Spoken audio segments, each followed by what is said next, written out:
Okay, I can't believe we are pretty much at crude orbit already. That's mad. How has that happened? Honestly, how has that happened? How are we here already?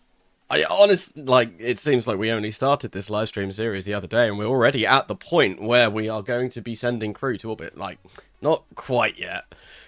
And this is a picture from the thumbnail. We're not at that point yet, but we are pretty much at the point where we do need to design something and then send it up to space with a crew member on board. And hello and welcome to everyone that has been in the chat already.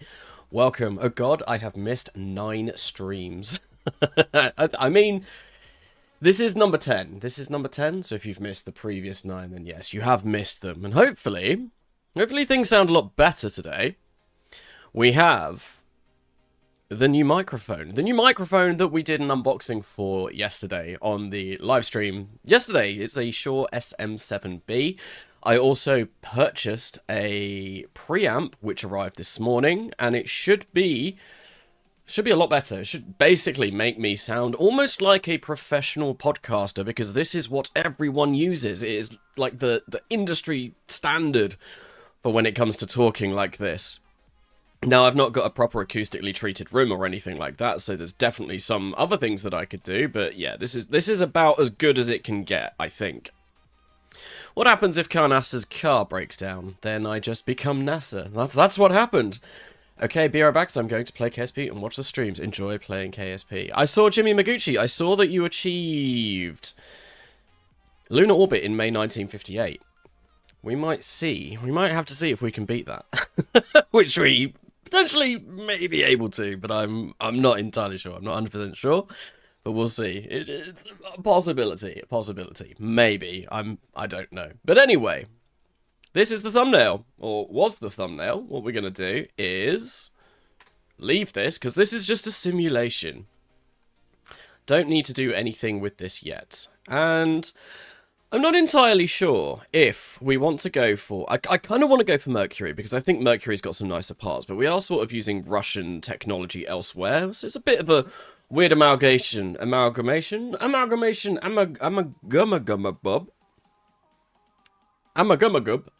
for...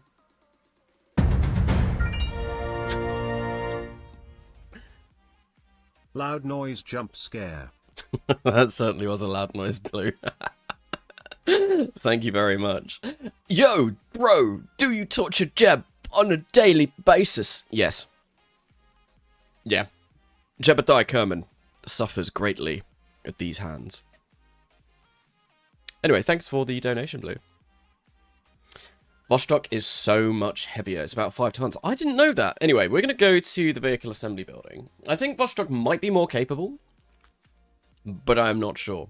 But yeah, that is a very loud noise. So I've got it set up on Streamlabs OBS as the bits, and I think orange is that loud noise. I think red is even louder. Red just goes fully in. It's insane. Why do we need 59 to 60 solid rockets for this? Is it because of the... Why do we need solid rockets? Oh, I know, because we've got these things. That's why we need 59 to 60. Yeah, but we're not actually going to use this yet. I think what we want to do is leave the vehicle assembly building right now, and we want to have a look and see if we can make it to not crewed orbit, lunar orbit. We'll have a look at crewed operations around low Earth orbit slightly shortly. What a nice rocket. I sure hope it doesn't blow the hell up. I mean, it does seem to be the season for rockets blowing up on the launch pad. Hopefully nothing like that happens today. So we have Leica 4 that is being built and will be finished on the 14th of February 1958. What we can do is that is 0.0% done. What we could do is we could change Leica 4 to Leica 5, and we could try and beat Jimmy Maguchi's time. I think we might try that. I think we might try that and get a decent lunar orbit in 1958. I think that's possible. I reckon we can do it. If we pick up the first lunar orbiter uncrewed, we do get 50 applicants. We need to have a perigee below above 20,000 meters, apoaps or periloon above 20,000 meters, and apoloon above below 5 million. We should be able to get that, I think. I think we should be able to get that with what we have here, what we have in the vehicle assembly building. I might have a quick play around with Leica 5 though, just to make sure that it is going to do exactly what I want it to do. I think if we go Leica 5, I'm pretty sure this is our lunar orbiter, right? That we designed at the end of last stream. More boosters. More boosters is always an option. So what we do is we come in here and we take this off and have a look. That gives us 664 meters per second of delta V. And we get 263 days of electric charge on this. I kind of want to make it so that we can get maybe about 750 meters per second of delta V. I think that's going to do us very nicely.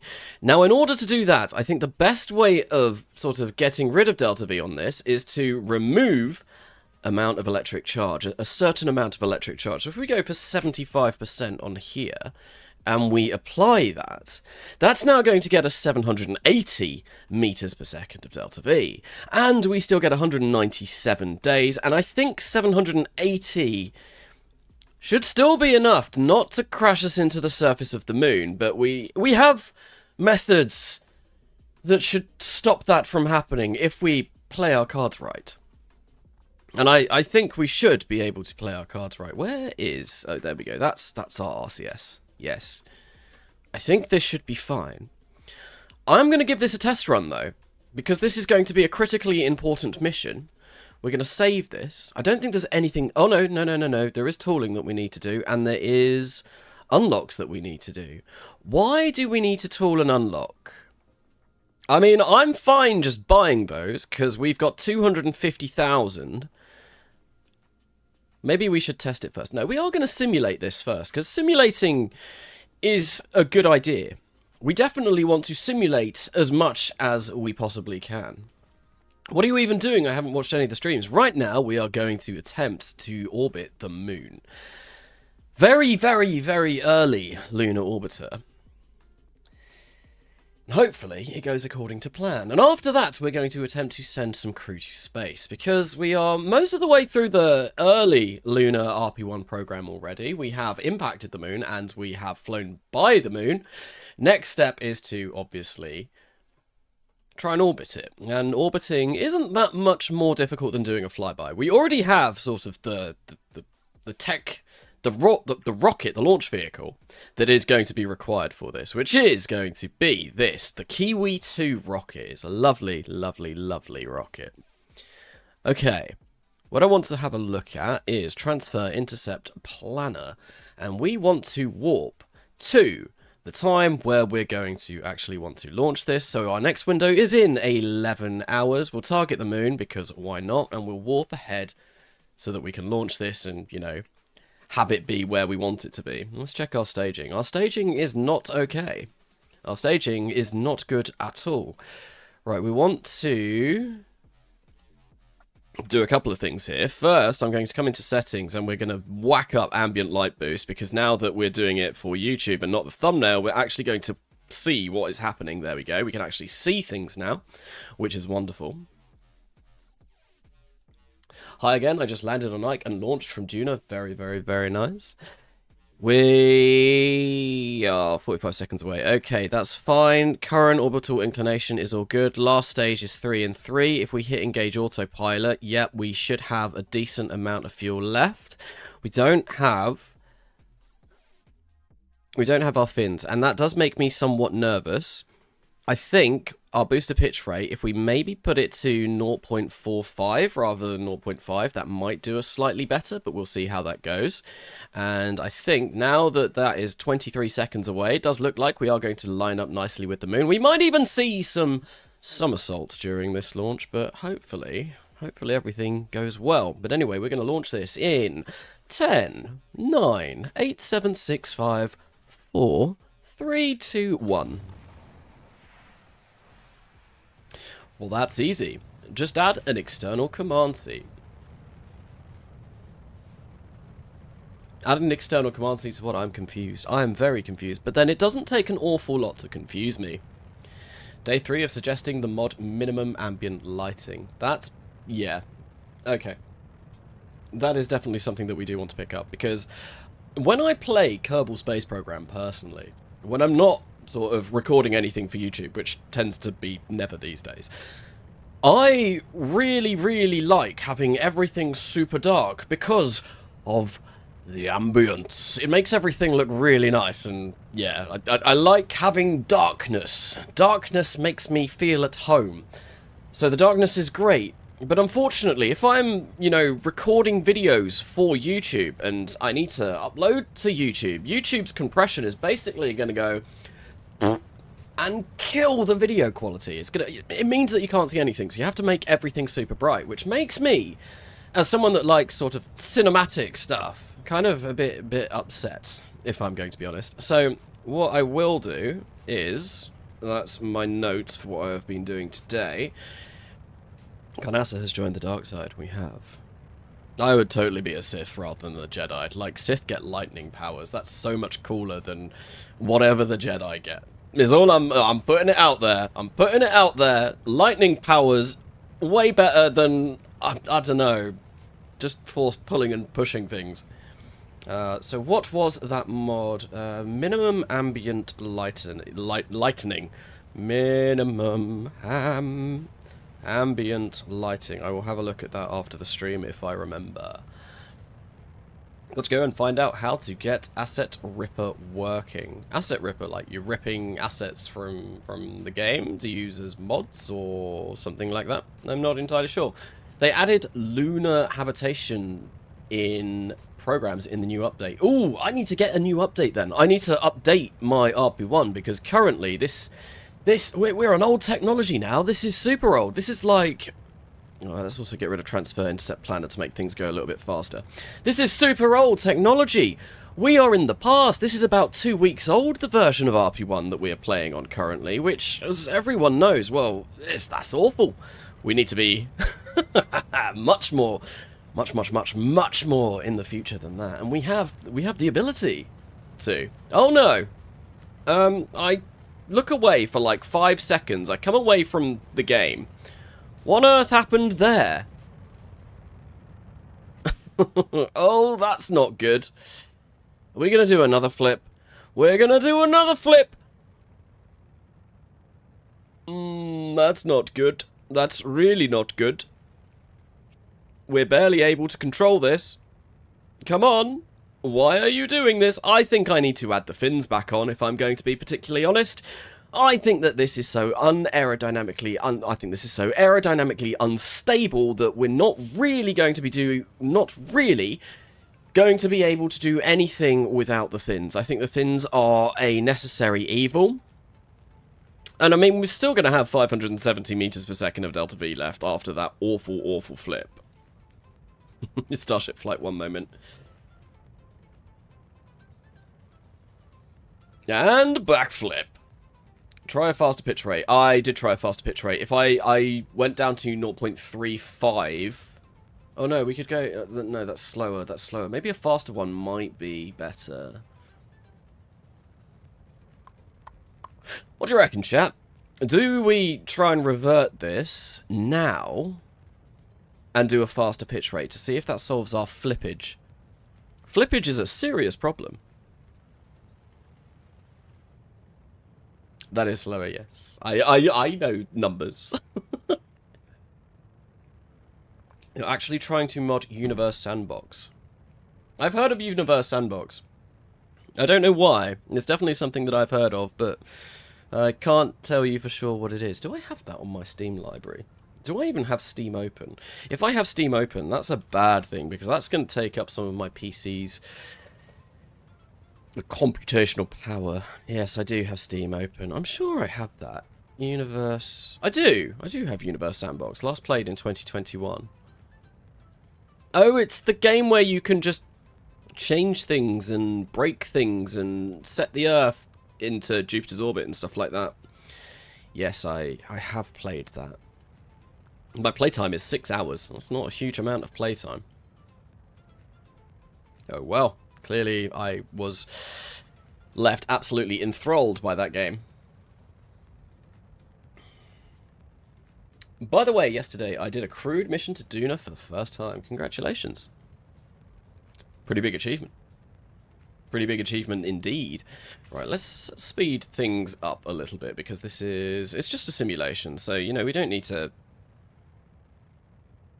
really waste any more time on this than we already are.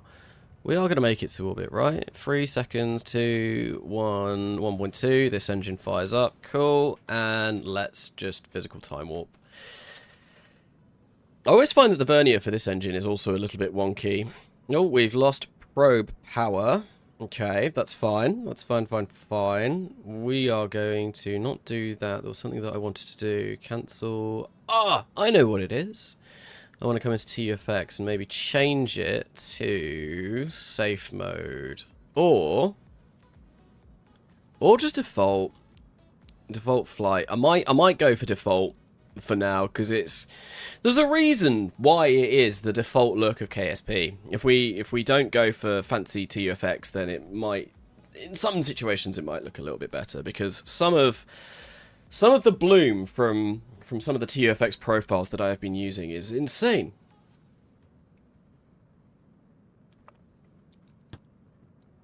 Man, I got 3 unskippable ads. That sucks. I've got it set to the lowest amount of ads. I can choose delay ads, insert ad. How do I change it so that there's not as many? Create highlight video. What? What does that mean? If I click that... Oh, that's interesting. I've never seen that before. Is that a new video? That's weird. Delay ads. Right, yeah, let's not have ads on. For 10 minutes, it's not going to play any ads. Cool. There we go. I'm sacrificing my YouTube income so that none of you get adverts. Right. Why is this stopped?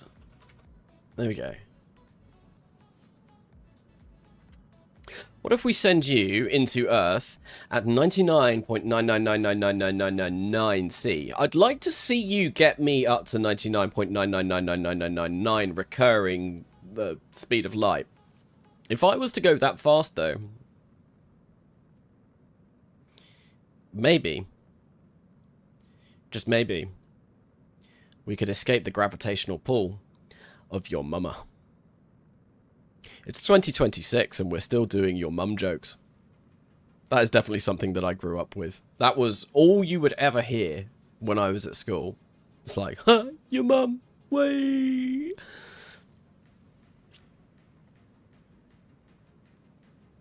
0.9 repeating is equal to 1. Hey, Carnassa, I'm back. Hello, Myrtle Aerospace. Welcome, welcome.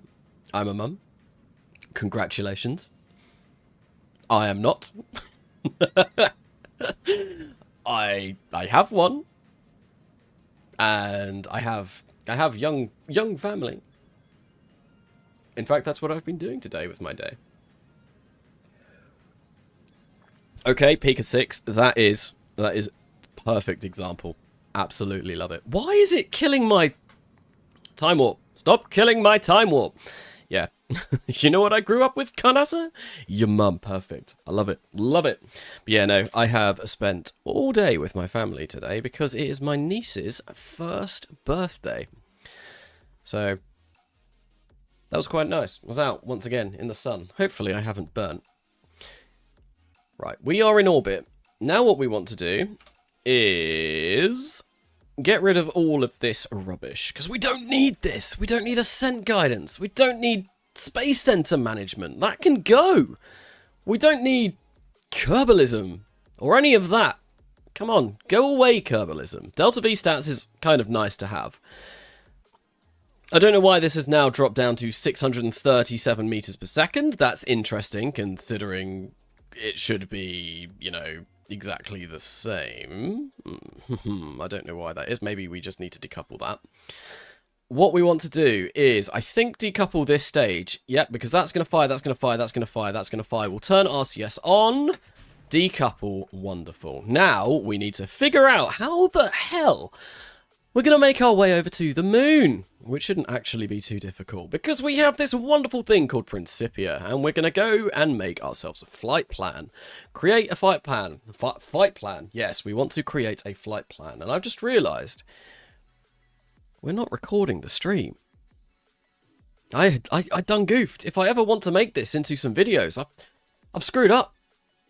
Are you still trying to hit the moon? No. Well, we've hit the moon. We hit the moon in the last stream. What we're trying to do now is try to orbit the moon. And realistically, it's all not that much different. It's pretty much the exact same process with one additional step. That step being firing one more engine. So if we set our transfer time to about 5 days, that is definitely not where we want to go. What we want to do is probably set this a little bit ahead. Let's maybe go about there. That may require a little bit more. Maybe about there. No, that's too much. That's too much.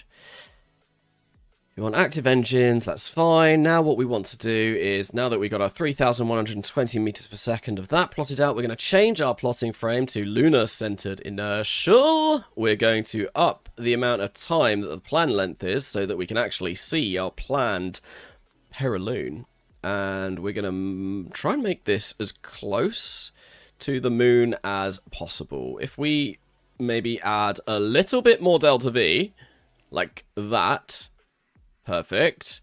Then maybe change the time slightly. That's gonna... Oh my god, why did we go 100 days?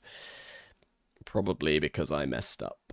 If we bring this out to about there. To about there. That looks like it's going to be a very, very, very nice lunar orbit. We can probably get that even closer. We'll go for like 72 kilometers like that, 2650 kilometers. Yeah, I like that. That's a decent amount. There we go. That's that planned. But actually, what I do want to do is see whereabouts we are going to hit the moon. We're going to hit the moon there, which is okay. Yeah, we are going to be facing Earth. That's wonderful. So next thing that we want to do is we want to point to our node and execute next node. Oh, there's an option to kill rotation. That's pretty nice. Cool. I reckon we point to node now. Time to find out if I can effectively play Zomboid and have your stream up on my other monitor. Ooh, you're playing Zomboid. I'd like to get back into Zomboid. How do you time warp with Principia? My game always crashes when I try to use it and my PC is really good. I cannot use the last 2 levels of time warp. If I try and go for the last 2 levels of time warp with Principia, things explode. Things that shouldn't explode. Like my house, my car, my Saturn V rocket that I have got sat next to me, Lego, the shuttle, everything. It just blows up, all in a huge blaze of glory if I try to warp faster than like the last 2 levels of Principia time warp. Okay, we're going to execute the next node. Unfortunately, we are unable to spin this up before we get to the node because I had absolutely no control, because we are currently flying somewhere over the vicinity of the Pacific Ocean. Is Principia laggy because it seems like a fun mod? It is really laggy. It definitely kills things, unfortunately. Right, there we go. We are able to ullage this, so hopefully this should fire up and nothing goes wrong. And I think what we want to do is probably abort node execution if I find out that this has gone all sorts of sideways, which it did last time that we attempted to do this in a simulation. I don't understand why we've only got 637 meters per second of vacuum delta V now, considering that read out at about 789 meters per second of vacuum delta V before. If you time warp too fast, you create a singularity. That sounds about right for Principia. That sounds about right.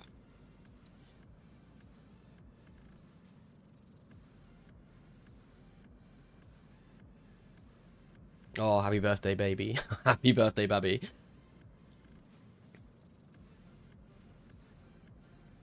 There we go, that's perfect. That is so much better than we achieved last time. I like that a lot, because now all we need to do is kill rot and do something like this. Perfect, we're getting towards it.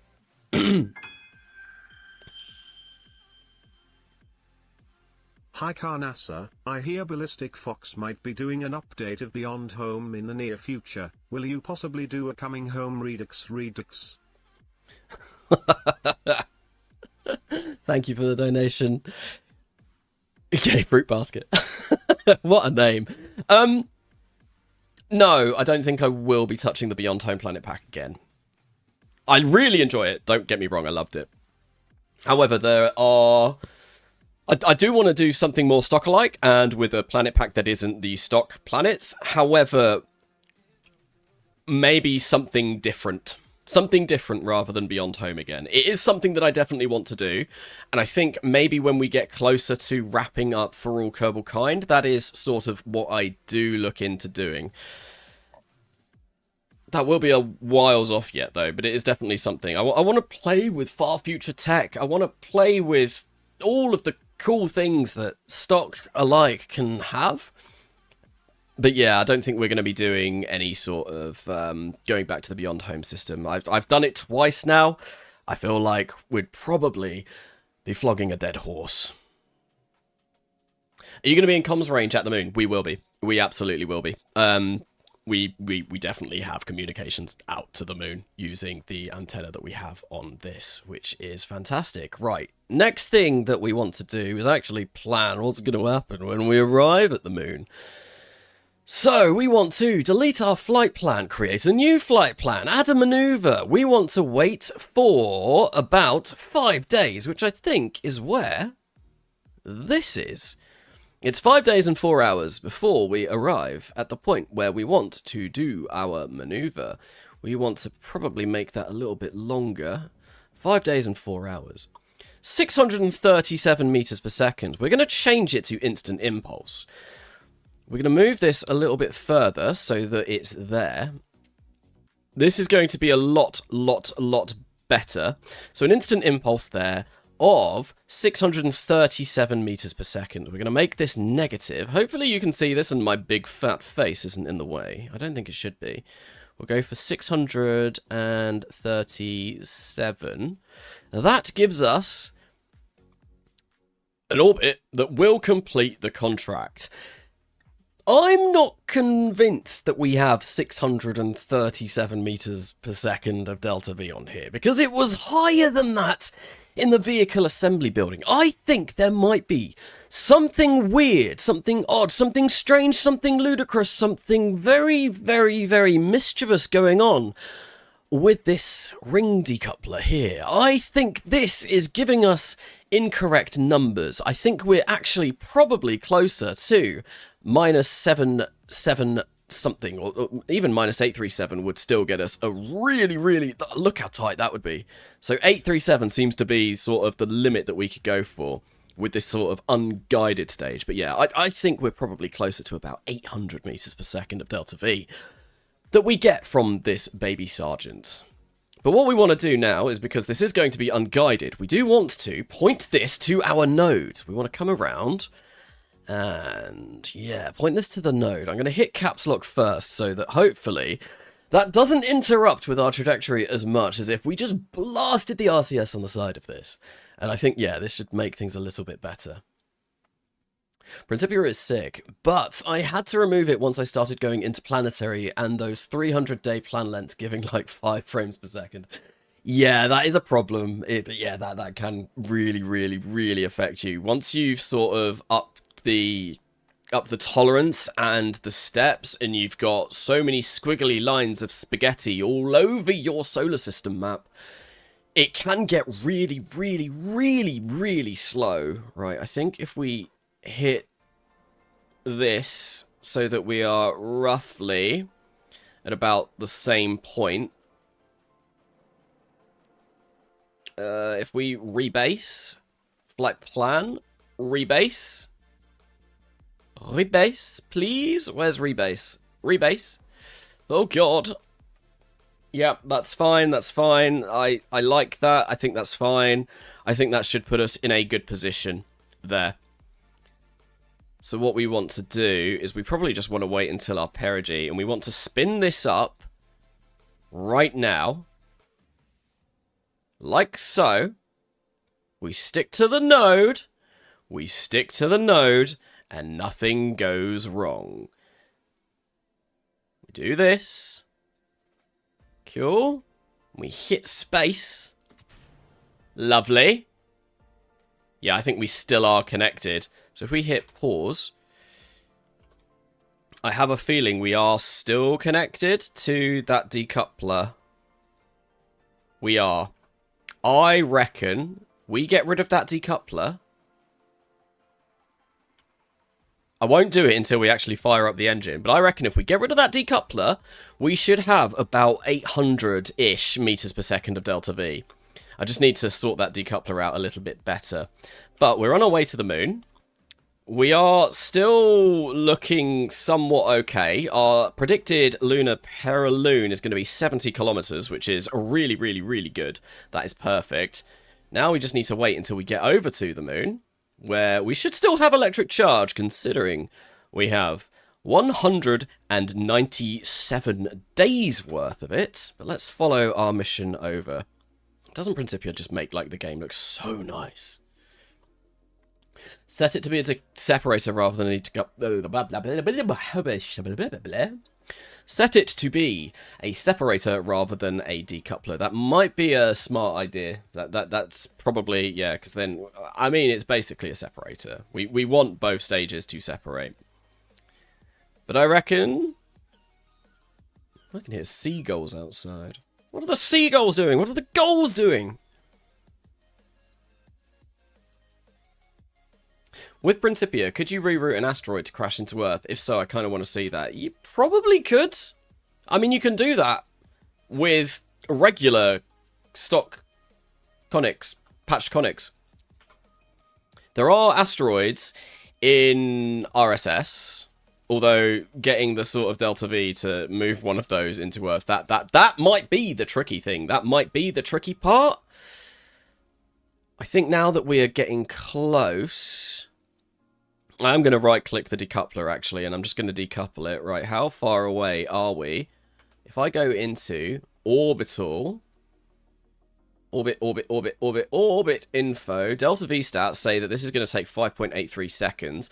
So what we want to do is we want to wait until we are about 2 seconds away from our periloon. Maybe a little bit before then. Oh my god! Oh, I've gone dizzy. That's made me incredibly dizzy. Not great. What the frick happened there? We're going to set the camera to free so that that doesn't happen again. I think at about 1 minute we're going to kill our time warp. Like there. Then what we do is... It's interesting that we don't have connection. Is there a reason why we don't have connection? It should have connection. We decouple that.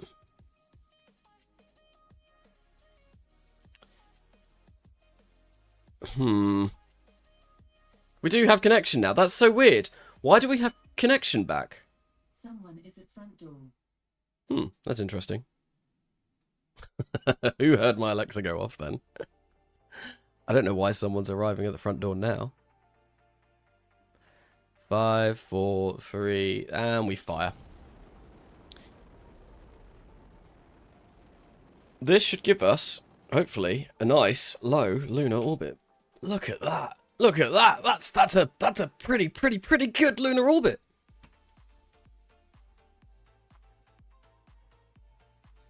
The last RSS asteroid I found was about 4 trillion tons and almost 4 kilometers across. The seagulls, they swoop at my head. Not good. Yeah, I probably should enable top and bottom staging for this, but yeah, no, this will get us. This will get us the orbit that we so desire. I don't know why that we're sort of really struggling with our communications, though. It should be all right. We are getting some. It might just be that, you know, the point of Earth that we needed to communicate to is a little bit far away, but we can run all of these now, and there's no storage space. Wonderful.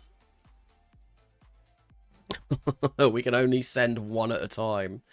That is disgusting.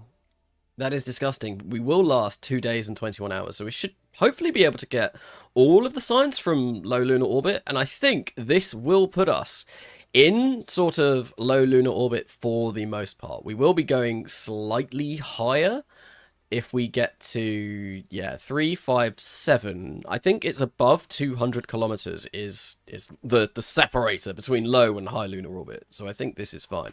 But yeah, that is cool. So what we're going to do is we're actually going to go back to the vehicle assembly building. I'm going to have a look and see if there's a way that we can upgrade that probe and actually be able to store additional scientific experiments on there. I think we might need to purchase an upgrade for that, but Leica 5 is pretty much good to go. And with that, I am happy to tool it up.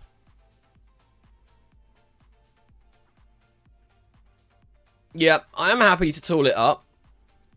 And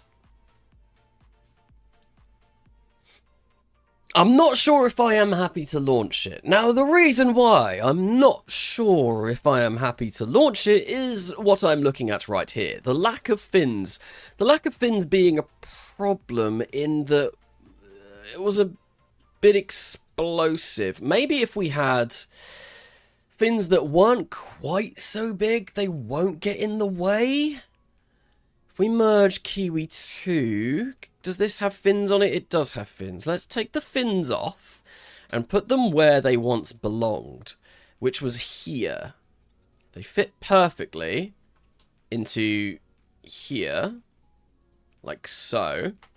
These are quite big. They're quite the large big fins.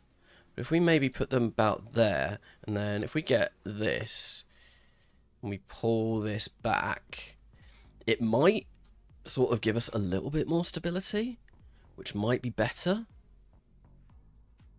And hopefully, with a little bit more stability, we won't go flying and flipping and flopping all over the place, because nobody likes it when that happens, especially not me.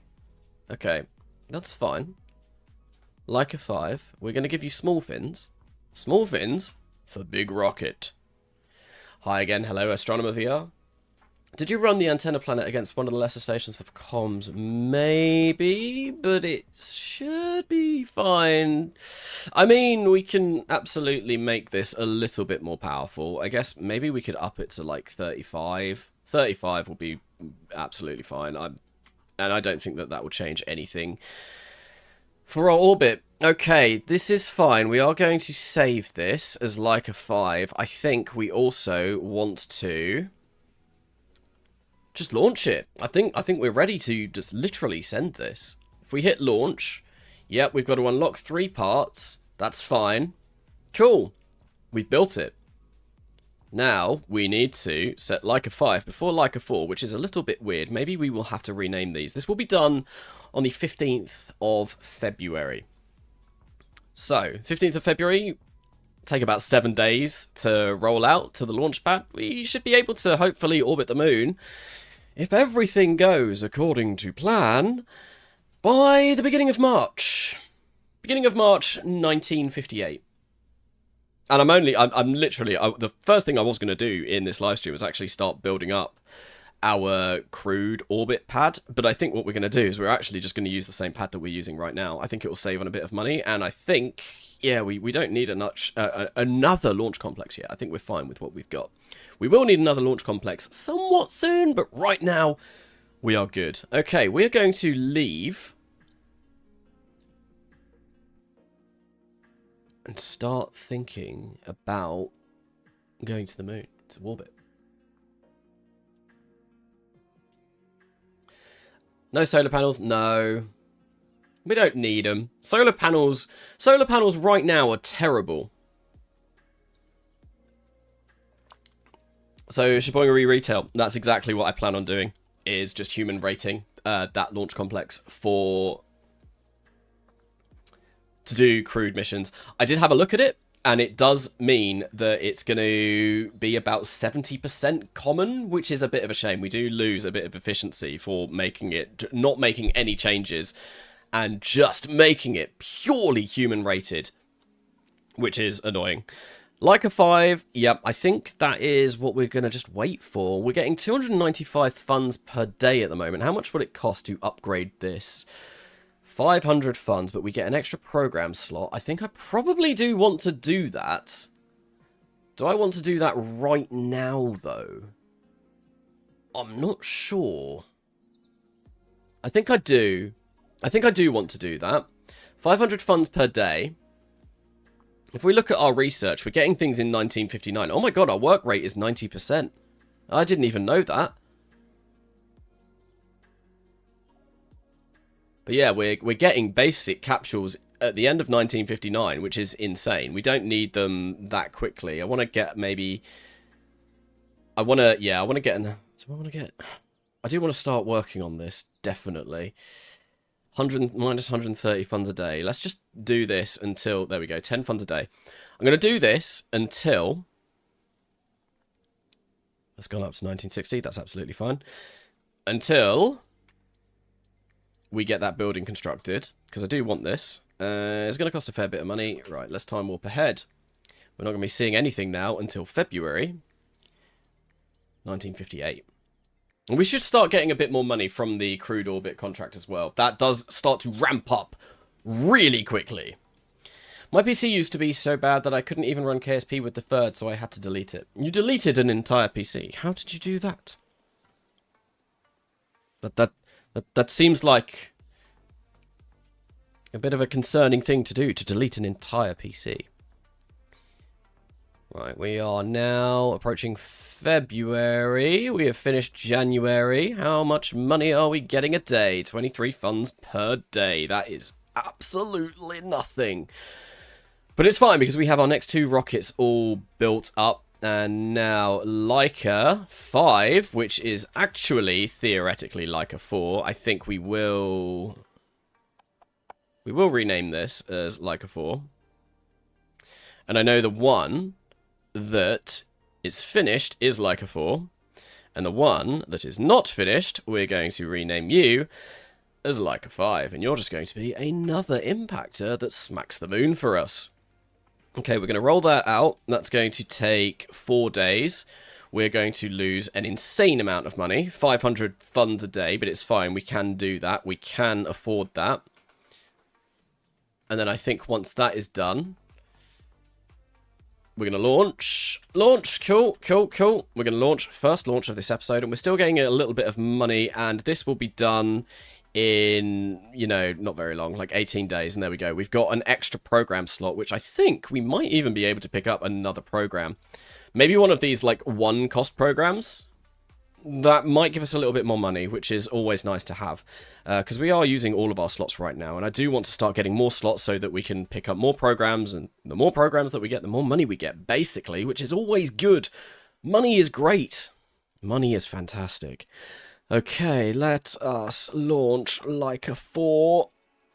I'm a bit I didn't pick up the Lunar Orbiter contract.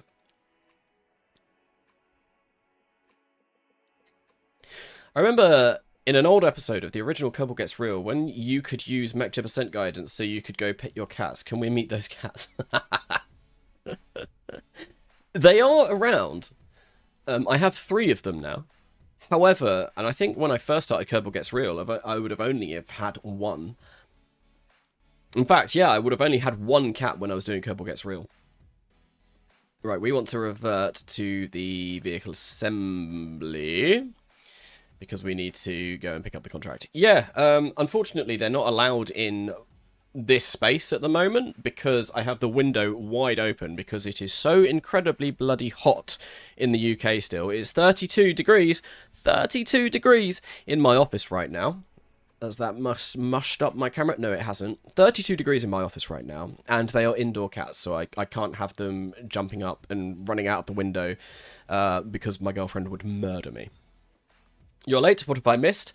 Nothing much, really. We have just basically resimmed the Lunar Orbiter, and the Lunar Orbiter went completely fine. So we are going to be launching that now, and then after that, what we're going to do is probably not launch anything, because we're going to upgrade the launch complex so that it can be human rated, so that we can start sending crew up to space. Just some sims, indeed. Right, the next thing, I think, yep, is we're going to come to mission control first. Lunar Orbiter uncrewed, we want to pick that up. And then, yeah, we want to start thinking about doing this. It's a shame that we have done this, technically, already, with one of our Tuatara missions. Or the Komodo missions. Yeah, Komodo 1 and 2 would have completed this. So we're probably going to do this again. Not that we'll gain any science from it. It's a little bit of a shame, but we do need that in order to start doing the rest of the crewed stuff. So I think we need to start focusing on that really after we get this lunar orbit, if we want to complete crewed orbit in a decent amount of time.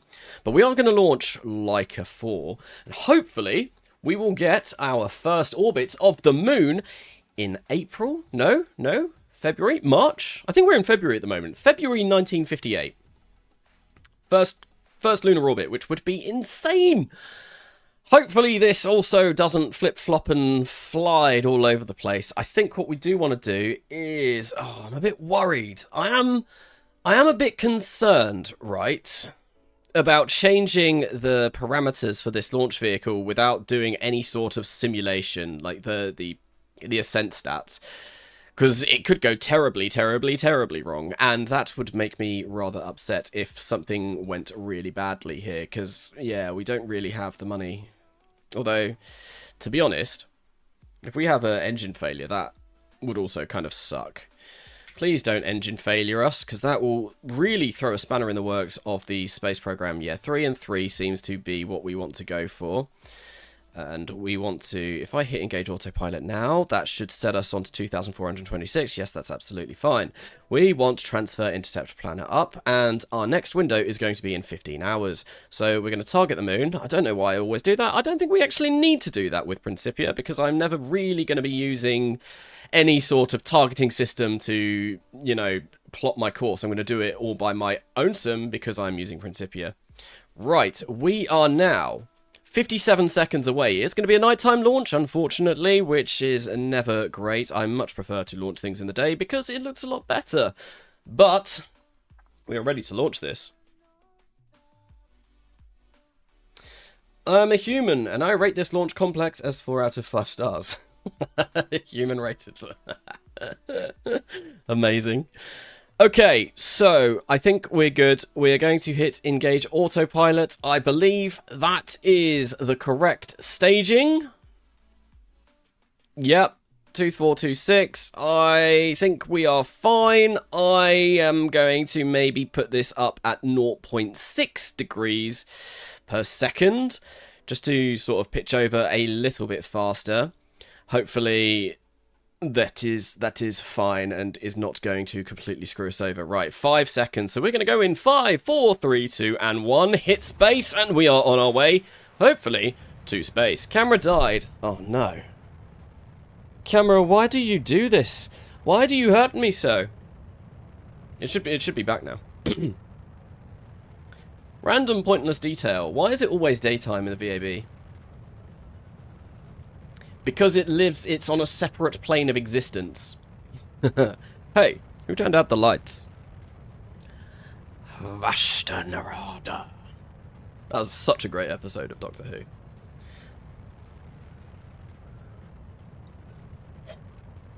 Have you heard of the revolutionary concept of ceiling lights? What are these? Oh, I have one.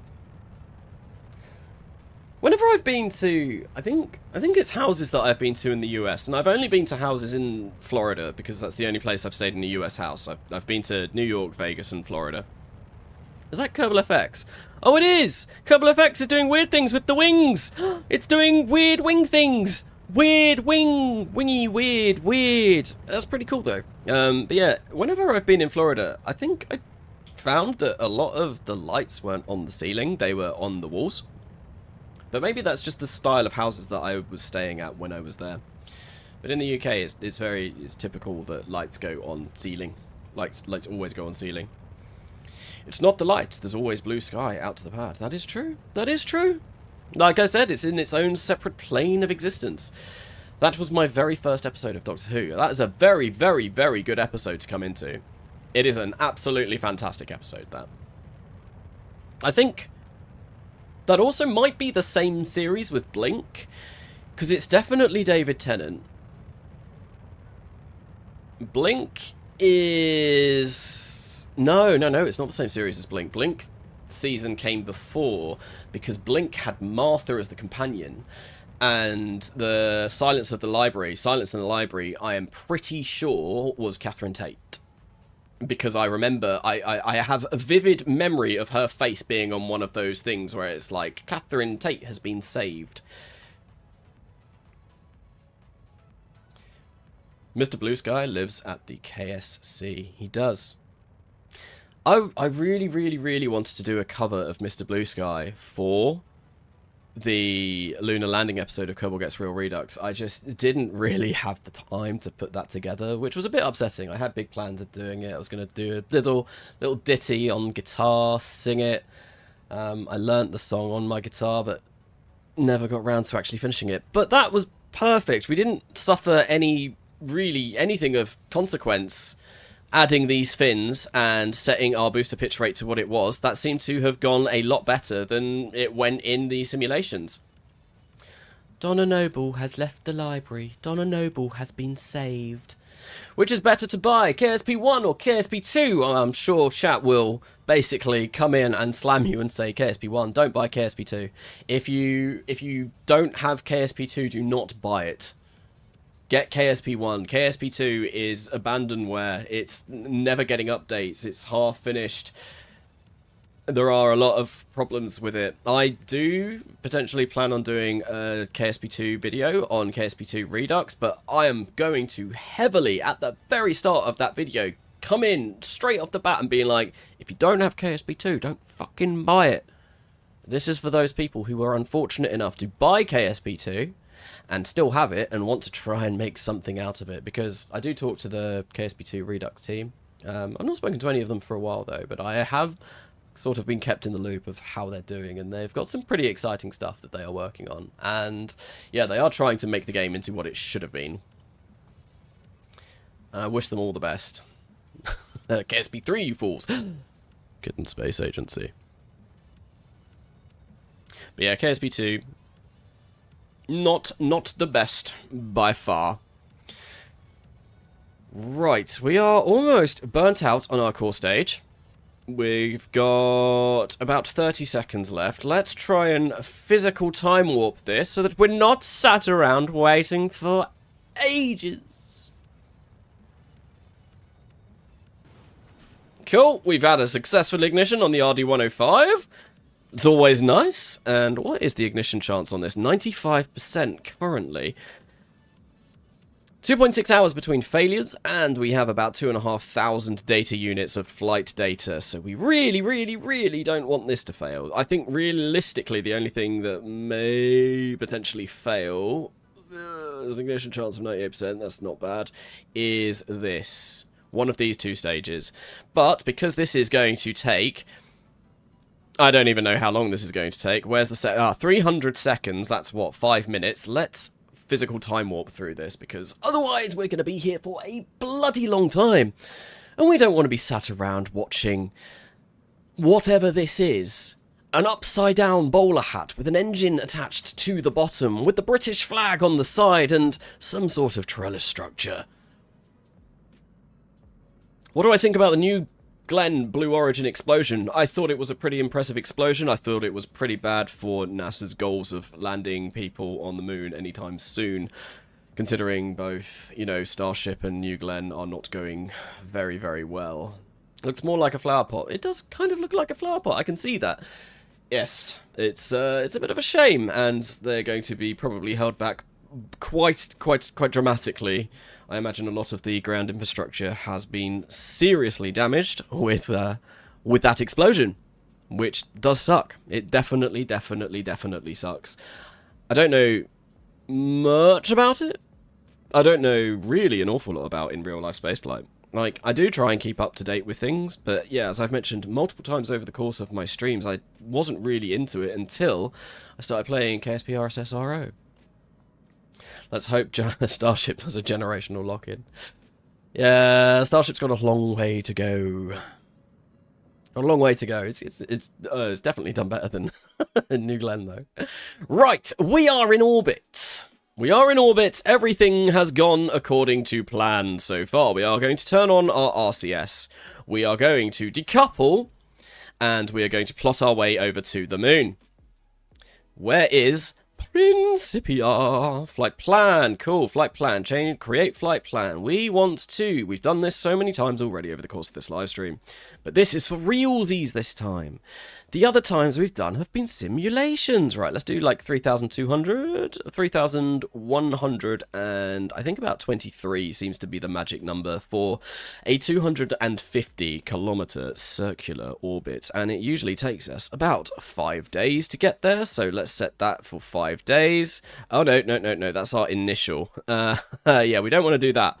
We want to burn probably in the next 16 minutes. Cool. We're not going to be in orbit for very long at all before we have to burn. I reckon. There we go.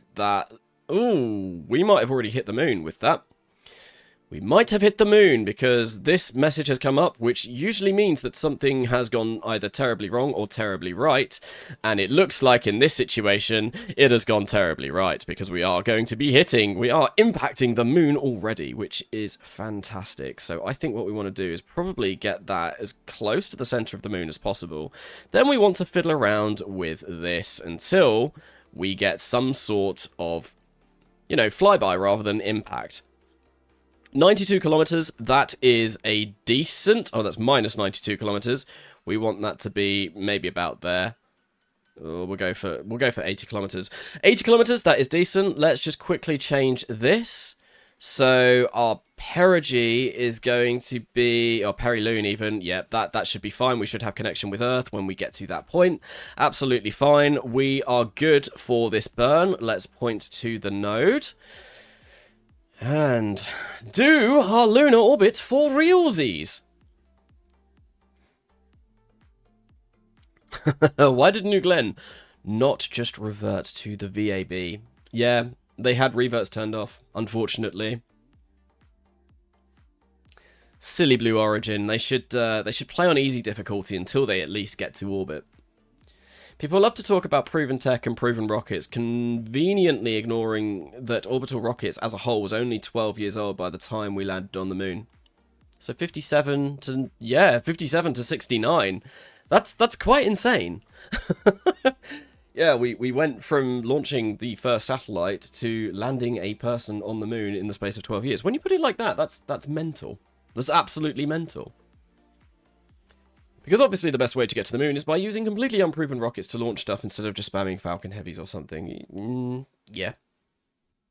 Right, okay, we have 5 minutes until our node. I'm going to kill that flight plan. What we're going to do is execute next node. Hopefully, with a little bit of luck, we don't need to ullage too much, and we will have signal. No, we don't have signal. Wonderful.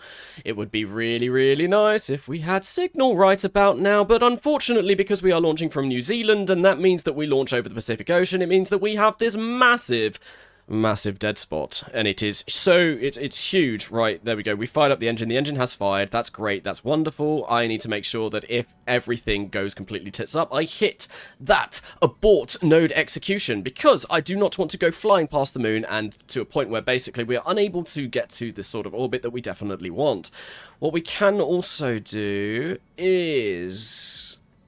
Oh, how long is this burn going to be? I should have kept my flight plan up. Where is my flight plan? Flight plan. Right, we've got 20 seconds of this burn left. 20 seconds of burn before we need to start worrying about this trajectory being all sorts of weird and all sorts of wrong and all sorts of bad. We might be okay. The last time we did this in a simulation, everything worked according to plan. But if... Alright, come on, come on, there we go. That is good. That's very good. That's a very tasty orbit. I like that. We do need to change that, but that is absolutely fine for now. What we need to do is we need to wait until we have signal, which hopefully shouldn't be too far away. Come on, come on, come on. Give us signal. Give us signal. Give signal. Signal, please. Please. Now. Signal. I want signal. Give me signal. Signal, please. Signal, please. Signal, please. Give me signal. Where is my signal? Why is there no signal in the Pacific Ocean? Why have we not invented submarine antennas? There we go. Why are they not a thing? We are trying our hardest. Why have we not got roving communication towers on battleships in the middle of the Pacific? We are the Kiwi Space Agency, goddammit. We have the technology, we have the funding to be able to do that. Anyway, we are now going to be going to the moon. Wonderful. Right, let's turn caps lock on, and let's sort of delete our flight plan. 65 kilometers away, 40, 53, let's go for 60. I like 60, it's a nice... good number. Let's turn RCS off for now, because I don't know why we're doing this. Right, 60 kilometers, please. 60, there we go. Papers, please. Great!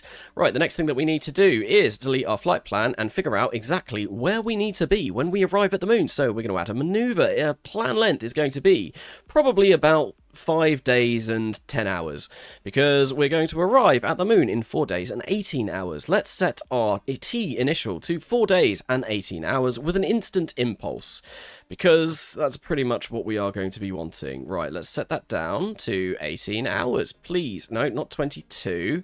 18. This gets really annoying. Fiddling around with Principia. Okay, let's maybe do that. That's fine. And I reckon we go for about minus 800. I mean, I'm sure that's about the delta V that we're going to have. Coolio. Let us maybe move that so that it is about there. That should get us a very, very, very, very nice orbit around the moon indeed. If we have about 800 meters per second, 60 by about 200 kilometers. That's an insanely good orbit. Okay, so what we need to do is we need to now stick to our node and try and get that so that everything lines up. Just type the numbers in. I don't like typing. Typing, it means I have to use my hands. And using my hands is not recommended because, you know, I injure myself. I was raking my garden the other day. I don't know if you can even see that on my camera. It's a big, big, nasty cut. And using the rake meant that I blistered all of my hands and, yeah, half of my hand peeled off. It was lovely. Really, really nice. Right, so that is not where we want to be, is it, Principia? We want to be about there. About there. I reckon our periaps around the moon is about 59 kilometers. If we now maybe turn off our RCS and sort of change this to there. Rebase. Rebase. Yep, that looks great. I like that. I like that a lot. I think that looks wonderful. And we want to go, yeah, that's fine. Right, cool. Oh,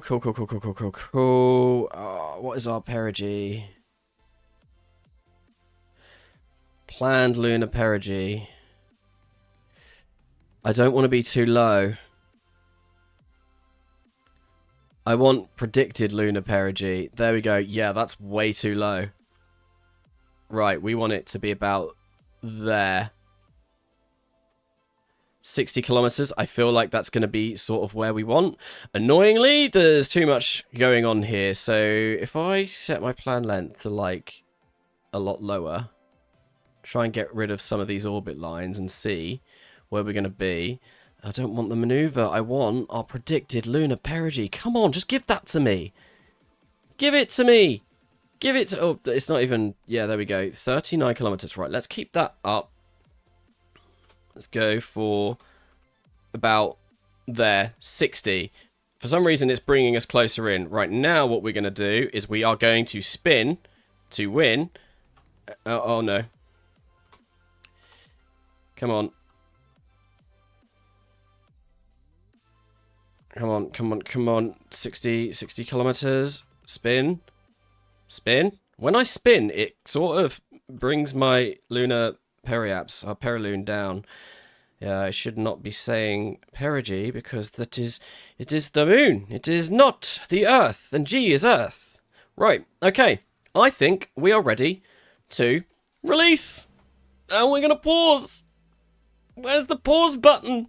Pause! The only time I've ever had a reason to use the pause button on my keyboard is with Kerbalism, weirdly. In zombie news, I'm trying to do a nomad run, and I found the car I want to use, but have yet to find a caravan, but I might head out of town soon. Which town did you spawn in? What region of Kentucky are you? Why is it... Oh no, what's happened? That shouldn't have done that. I mean, we're still sort of following our correct trajectory, but that is... And what the... What? What happened? Why are we now impacting the moon? Did we get knocked by the other part or something?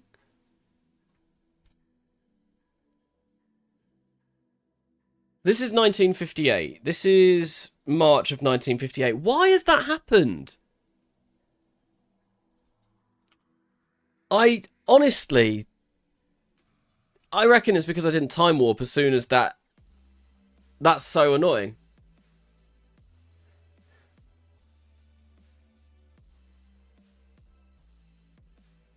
I reckon, yeah, it's probably because I didn't time warp straight away, and in every other one I've time warped straight away. That's beyond annoying. That is really, really, really annoying. Fucking game. Oh, well.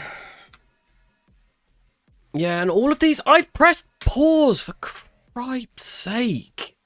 Message is muted, so be fucking muted. Oh, this game annoys me. Right. Anyway. I don't think this seriously aggressive music helps in the slightest. Oh, that was another thing that I was going to do as well, is I was going to make sure that we... Oh! These are the moments where I uninstall Smile. That is fair. Decoupler didn't have any talk. Decoupler didn't have any talk at all. I specifically set it so that it didn't. This is why I don't do unguided stages with anything orbital. Let my first lunar orbit be delayed until late 59. It was worth it to me. Fair. Impactor contract. We don't have the impactor contract at the moment. And I believe that you need to launch a new vessel for it.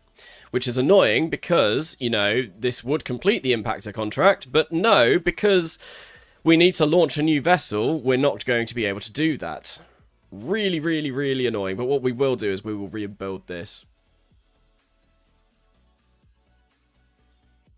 Annoying that this works in literally, oh god, every single simulation that we do. And then as soon as we do it for real, for some reason, yeah. I think I probably should have time warped as soon as we decoupled. But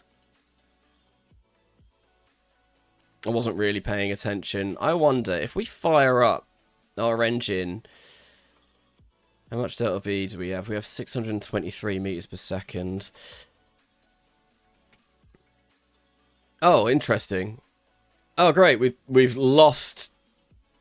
It's fine. We've lost our internet.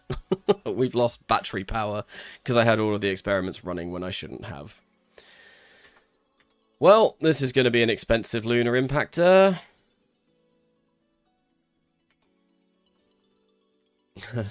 Take the impactor contract and cheat complete. That's fair. I mean, sort of. because we have just done that. I feel like this was supposed to be an orbiter, so the fact that this was supposed to be an orbiter means that, yeah. You spawned in Moldra. Nice. I like Moldra. Moldra is good. That is a very bright moon.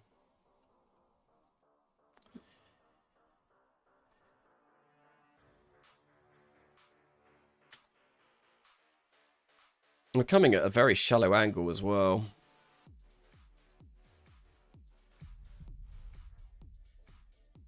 So bright.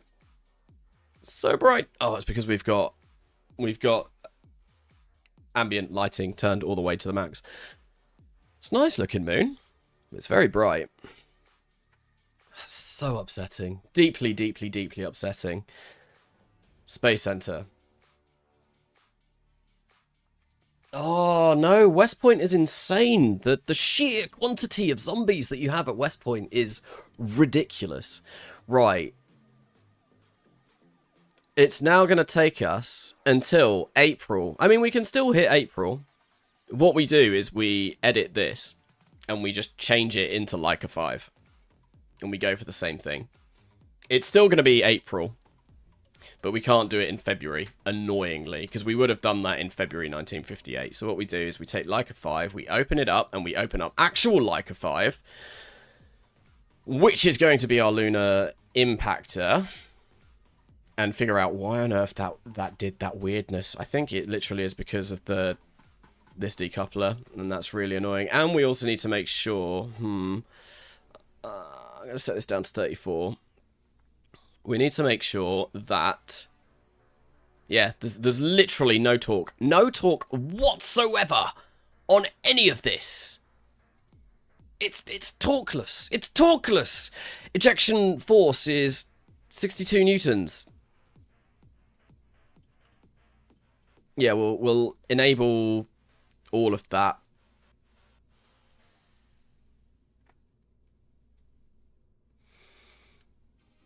Gonna try once more,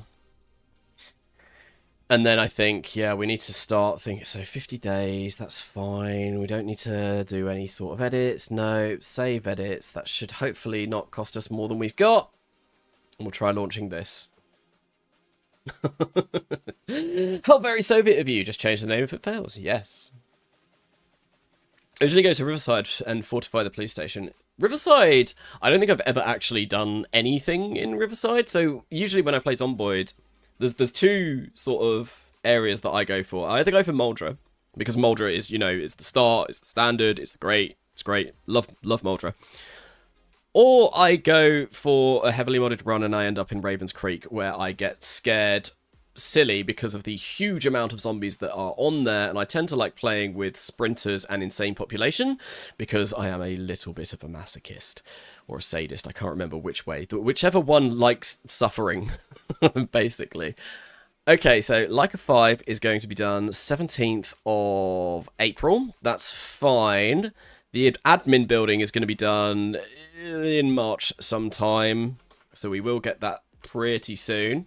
We got a little bit of science from that though, just not the amount of science that I would have liked. And once the admin building is done, we should start seeing our money come flooding back in. We're gonna get so much money.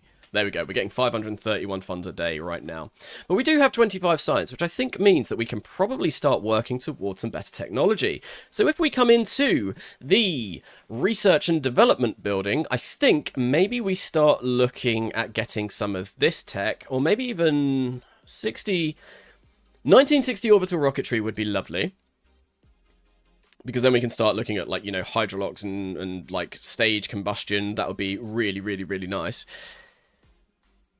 Or we sort of get better solar panels, because the solar panels we have at the moment are quite literally poo. They are made out, they aren't photovoltaic, they are literal poo stuck onto the side of a spacecraft in the hope that apparently it might create a little bit of electric charge. Right, I think we go for digital communication and primitive solar panels. We'll pick both of those up, and then we'll be able to get better communications tech.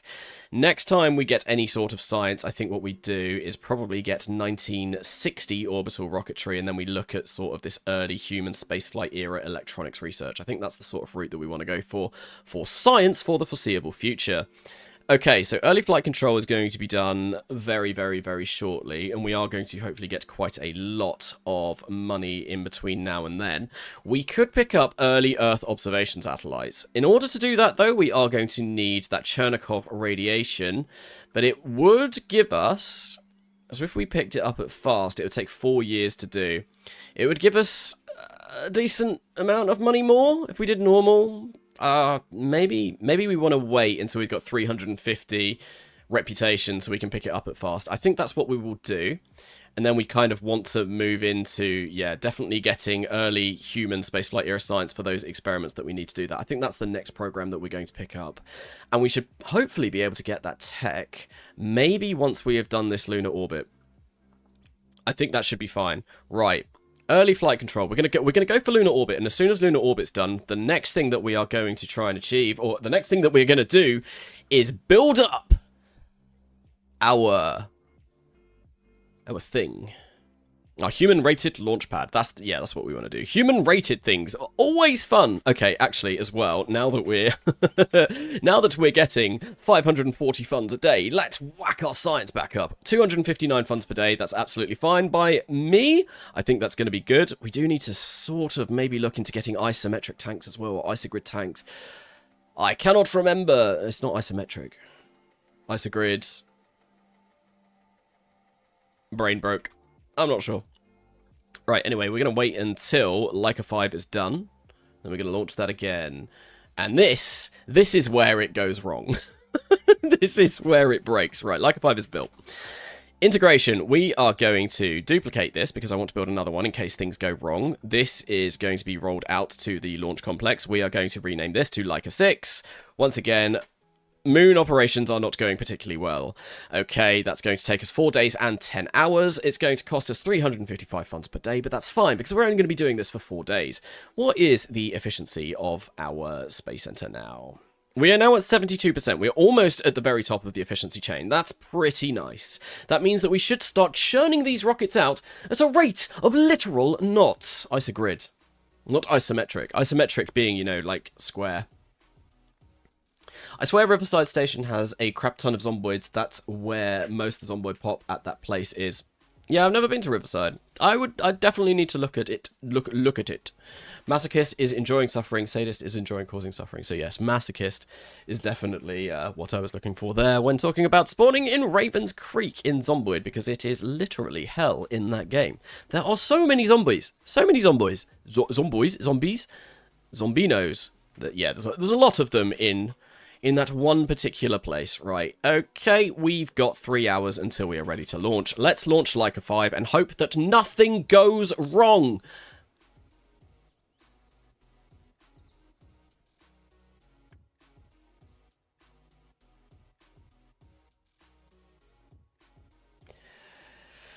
Oh, will we orbit the moon today?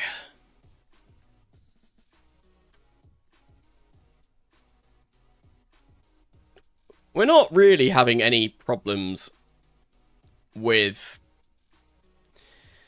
engine failures. Touch wood, touch wood. Oh my god, touch so much wood. Right, next window is in 4 hours and 15 minutes. Let us target the moon, warp, and let's go. However, we are having problems with weird things happening that normally don't happen. Right, so we want to finish at the 3rd stage. Stage 3, that's fine. So, next window in 1 minute. That is absolutely fantiddly-tastic. And what we're going to do is keep current, engage autopilot. That should hopefully give us, yep, about that much. We do have the fins on there. That is wonderful. I am being absolutely blasted by brightness due to the ambient. I wonder, default flight. Yeah, let's keep it at default flight. That, I think, is a little bit better. Maybe we can also slightly turn down the ambient lighting because the ambient lighting is insane. Let's go to settings and maybe go for like something like, I don't know, 30, 25. There we go. That's a little bit more not like, oh my god, my eyes. Rocket rate is measured in knots. Yes, it is. Did you not know? Were you not aware? Right, anyway, we are ready to launch this. All my staging looks absolutely fine, so I think we're just going to say fuck it and let's go. Hopefully this works. If this doesn't work, I'm going to go. I'm going to go and I'm going to do a long cry, and I'm going to do a long cry and die and fail and flap my arms like a penguin. Not the beardy penguin, though. I'm going to flap my arms around until I feel like I can take off. 0.45 per second. No, we want that to be like 0.6. Why did this go back? Why did this go back? It was 0.6, and 0.6 was perfect. Okay, well, we're not going to start turning until we reach 100 meters per second anyway, which we have now reached. We are now going to turn to the appropriate position. Fuck it, we ball. Indeed, indeed. Did you watch the ULA Atlas 5? It was at midnight where I am in England. I did not. So I am also from England, if the accent does not give it away.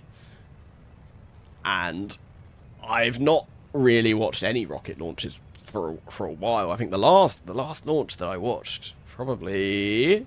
I caught the highlights of Starship. IFT-12, I want to say? I watched SLS, actually. I watched Artemis. Artemis I watched live. That was fun.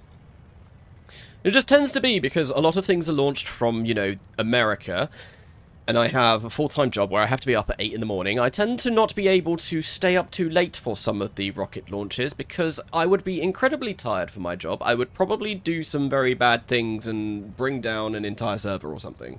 Not that I would have the ability to do that, but, you know. Yeah, last thing I watched was Artemis 2. That's the last thing that I did too. Epic will do it live. Exactly. This is looking somewhat decent. Decent-ish. Oh, I don't like that though. Why have we tipped over aggressively there? And then we're going to get rid of this and it's not going to be able to control us. We're not going to be able to control it properly. We're not going to be able to control it properly. Why? Why? Why? What? It's fine. We're good. We have recovered. Oh. Famala. Why does everything bloody going wrong? I missed Flight 12. I was going to watch it, but fell asleep 1 hour before it flew. Fair. Yeah, I was asleep way before it flew. Did we have some sort of failure? I don't think we did. I think we're still good. However, I don't like the fact that these are here and we might still be burning our core stage when we are supposed to decouple our no. We're fine. We're good. Still have the Delta V to get to orbit. We do! Because this thing is massively overbuilt. What on earth is my camera doing? It's now super zoomed in on my face. What is it doing? Camera, stop it. It's like facing upwards.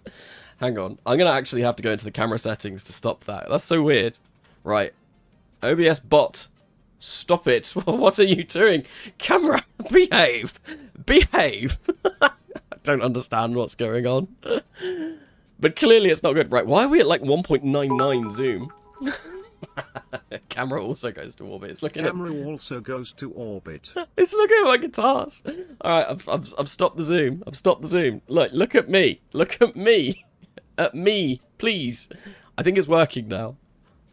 Yep. Is it like stopped tracking me? No, it is still tracking me. That's so weird.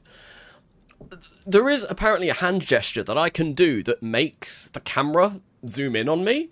I think it's like this. Or is it like this? There's definitely meant to be like zoom. No, I think that's now stopped. Yeah, that's stopped the camera tracking now. I need to read the instructions, but I don't like reading instructions because I don't know how to read. Come on, follow. follow. Please just follow me. Come on. 'Cause you are crap. What a waste of 200 quid. It's fine, we can keep the camera there for now. Oh, it's getting hot and sweaty in my room. It is currently 32.1 degrees. Everything seems to be going according to plan for this launch, though. Kaboom, Rico, kaboom. Kanasa, you should do a launch stream the night before a non-work day so it doesn't mess with work. I mean, I work Monday to Friday, 8 till 4:30. So, for the vast majority of the time launches happen, it's gonna be a work night, unfortunately. But yeah, maybe. But I don't know what I talk about. That's the thing. Like, what do I talk about when I'm doing things that aren't KSP? Because in this, I can just go like, look, Kerbals, spaces, and programs, all in the same video.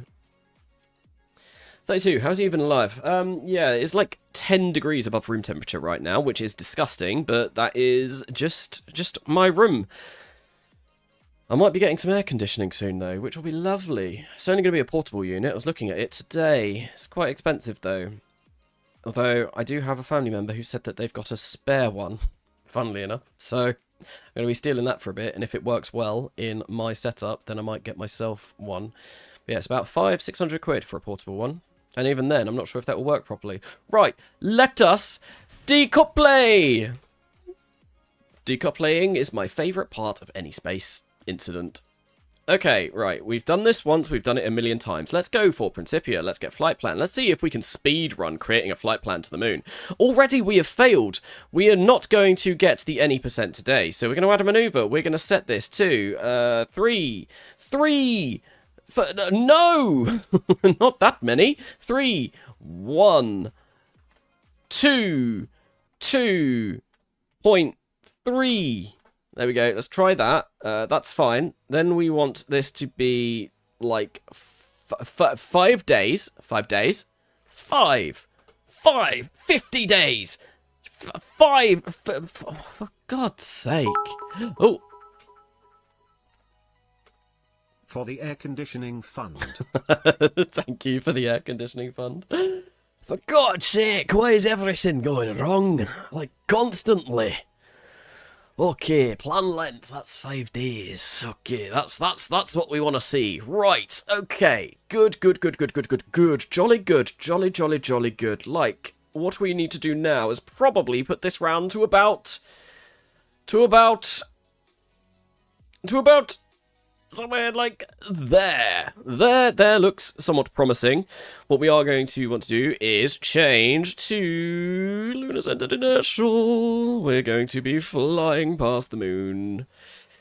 Okay, right. Yeah, the speed run of this is not going particularly well.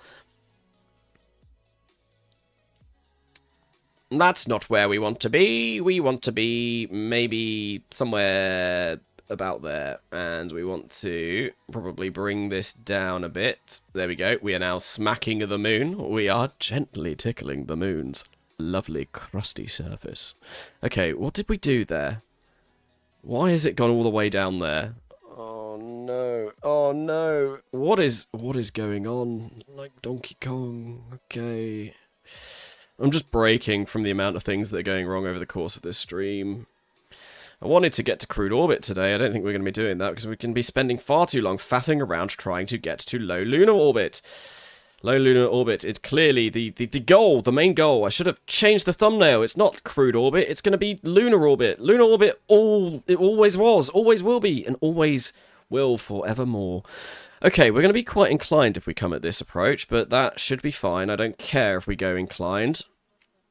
I don't care if you broke your elbow either. Right, why have I got all of, like, the vines in my head? I think that's fine if we just go for something like that. We can mess around with it later. We've sort of got a trajectory plotted. Now what we want to do is is come over here, get rid of that flight plan, get rid of that flight plan, get rid of ascent guidance, because no one wants ascent guidance anymore, get rid of Principia, keep Kerbal alarm clock, because I like to be able to tell the time. Maneuver planner is definitely going to be something that we want to keep as well, and Delta V stats, because I want to see just how much fuel we are wasting. Okay, that is fantastic. We want to warp ahead to our next maneuver, and I think we're just going to do it a little bit like this. Hopefully, we are not going to spend too much electric charge getting to our next maneuver, because that would be really upsetting if we got to our burn and then we ran out of juice. But I don't think that is going to be an issue that we are going to be facing today. Node in 35 minutes, and we are still going. I think if we maybe stop around here, we can point to the node, and then we're going to be ready, all prepared, and in perfect position to start this burn when we actually want to. So we're going to point to the node here, and because we have connection as well, what I can do is I can spin this ever so slightly so that we should hopefully still be sticking to our created node when we get to burn it. So what we're going to do is we're going to execute next node, and we're going to get the lovely MechJeb to hopefully perform this flawlessly for us.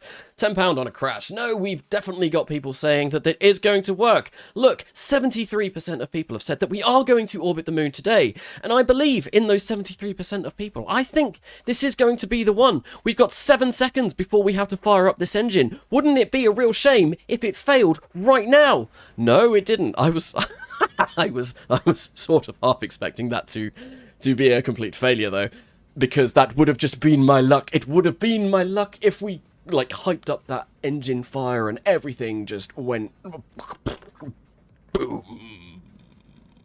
Why am I getting vegan burger ads? I do not know why you were getting vegan burger ads. Why are you getting vegan burger ads? I quite like a vegan burger. Vegan burgers are all right. I'm not a vegetarian, or I'm not a vegan by any stretch of the imagination. In fact, before I even started doing this live stream, I had a ham and a mayonnaise sandwich. But I do like vegan food sometimes. Sometimes it can be really tasty. And breathe. Right, we are going to get ready to abort node execution in case this goes terribly wrong. Oh, God. Remove all nodes. That's fine, that's fine, that's fine. That's good, that's good, that's good. It's a pretty good course we're on there. What we want to do, though, is we want to kill it, and we want to pause messages, because I don't want to hear anything about this. And we need to wait until we've got signal. Come on, give us signal, give us signal, give us signal, please give us signal, please. Please, can we just have some sort of signal? Give us a signal, give us a sign! Give us the ability to change our trajectory so that we don't go smacking into the surface of the moon. Because right now, oh, there we go, we have signal. Good. Oh no, that's the wrong button. That's the M button, not the N button. I wanted the N button, because the N button is going to make us point backwards. Right, okay, there we go. Lovely, lovely, lovely stuff. Pre-Loon is currently at 60 kilometers. That's exactly where I want it to be. That is not going to change an awful lot. Right, now what we want to do is come back into Principia, come into the flight plan. We want to delete the old flight plan, completely delete the flight plan. We have no need of that anymore. We have done everything that we were supposed to be doing. Now what we want to do is maybe do minus 800 with an instant impulse, because that's about how much delta V that we are going to have in this stage. That is great. Right, but we want to make it instant impulse. If I come over to here, click that, wonderful, fabulous, and we want to make our T initial not be in 10 days. I think we want to make it be about 4 days and something. 4 days and 16 hours. Let's see how this goes. Hopefully it goes a little bit better than the last time. Right, 16 hours, perfect. We're actually starting to see our orbit now. If we... Oh, God, God, God, God, God. Right, we want to burn it about there. About there, about there, about there. That's fine. Cool, that's great. That is not going to give us anywhere near as nice orbit as we had previously, but that's okay. We can't always have nice things. This is why we don't have nice things, but that looks good to me. So the next thing that we are going to do is make sure that we stick to our node, and... why are we not going towards our node? Oh, it's because we do not have our RCS turned on. But we're going to turn our RCS on, and we're going to point to our node now. And hopefully this is going to go a lot better than before. It's a small cookie or biscuit with jam in it. Are you talking about Jammy Dodgers?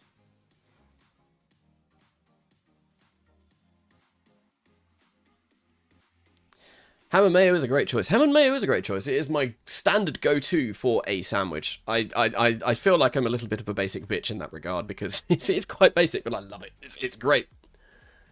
What is a jammy dodger? Did someone mention jammy? Oh yeah, someone did mention jammy dodgers. Jammy dodgers are pretty nice. So somewhat like the Oreo. I guess if an Oreo had jam in it, it's sort of shaped like a heart. It's got like a little heart-shaped jam thing in it, I'm pretty sure. It's been a while since I've had one. I think we're probably good to go here. What I want to do is spin to win. You spin my head right round, like a record. Round, round, round, round. Right, where is predicted lunar periaps? Let us maybe bring that out to about 63. We're going to spin, spin, spin, spin, spin, spin, spin. And what we're going to do is... I think that's good. Right, we are at 57 kilometers. I like that. I like that a lot. I like that. I like that. I like that. Like... bacon. Right, okay. Let's turn R off. Our RCS has turned off. Now what we want to do is decouple, pause, messages muted. Be careful out there. We want to decouple. Okay, we've decoupled, and I'm going to time warp straight away, because last time I didn't time warp, and that's why things went weird. Come on, let's phase through. We have invented matter shifting. We have phased through. We are through. We have, how much delta V do we have? 770 meters per second of delta V. And we are still pointing at our marker. And it looks like we have not gotten into, like, the moon this time. We have done it as long as this engine fires up. If this engine fires up, we have made it to lunar orbit. Oh my god. Spin to win. Next he does spray and pray. I mean, basically. In 4 days and 16 hours, we are going to be firing up that engine, and hopefully, with a little bit of luck, it's going to work! Whoa! Okay, we don't want orbital. Oh my good golly gosh, that's a lot of weirdness happening around Earth there. There we go. Look at all these things spinning. Just wait until the SRB fails. We've got a 98% chance. 98%. Honestly.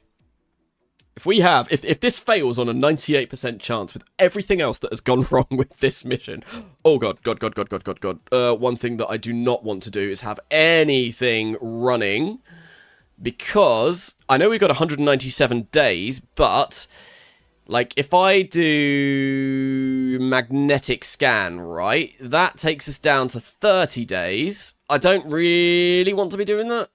I don't want to be doing that. I want to get all of our science from around the moon. Getting science from around the moon is going to be much better than getting science from around low Earth orbit.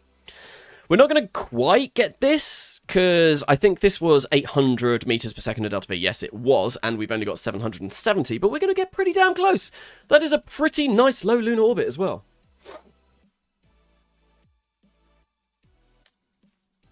Why don't you wait till you get to Apiaps at the moon, then detach and burn? Yes, because we won't have control when we get to the moon, because we only have near-Earth avionics. We don't even have deep space avionics unlocked at the moment. It's just not a thing that we have.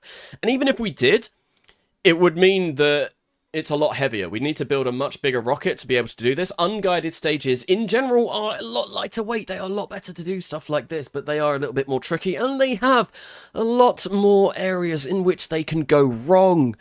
And clearly, we've already seen a couple of areas where they've gone wrong over the course of today already. But let us follow our spacecraft. Let us take a little trip on our little rocket ship all the way over to the moon. Well, we are going to fire up that engine one final time. And I think once we've done this, what we will do is we will... oh my god! We will upgrade! We will do an upgrade. Right, Cosmic Ray Science is... yeah, we've got a load of science left of that to get. We will do an upgrade of our launch complex so that we can start sending crew to space. Yeah, we've got a lot of different sciences that we can get here. That is absolutely wonderful. We still are getting a signal, though, which is also fantastic, because it's always a worry when that happens, isn't it? You're off to the moon, and then suddenly you can't call Dave. And you really want to talk to Dave, because Dave has got the schematics on how to orbit the moon safely without sort of flying into the surface and performing some sort of weird burp as you do so. Dave is a very, very trusted engineer. Much better at sort of doing these sort of maneuvers than I am. But yes, if you don't have communications around the moon, then clearly you can't speak to Dave, and Dave is he's pretty good when it comes to these things. Spin really fast and launch a Kerbal at the moon like a catapult. Spin launches, absolutely. Spin launches, confirmed. We will be going for them. Oh god, here we go. Right. Locked. Auto. Free. 'Cause I'm as free as a simple lunar orbiter now. 13 minutes.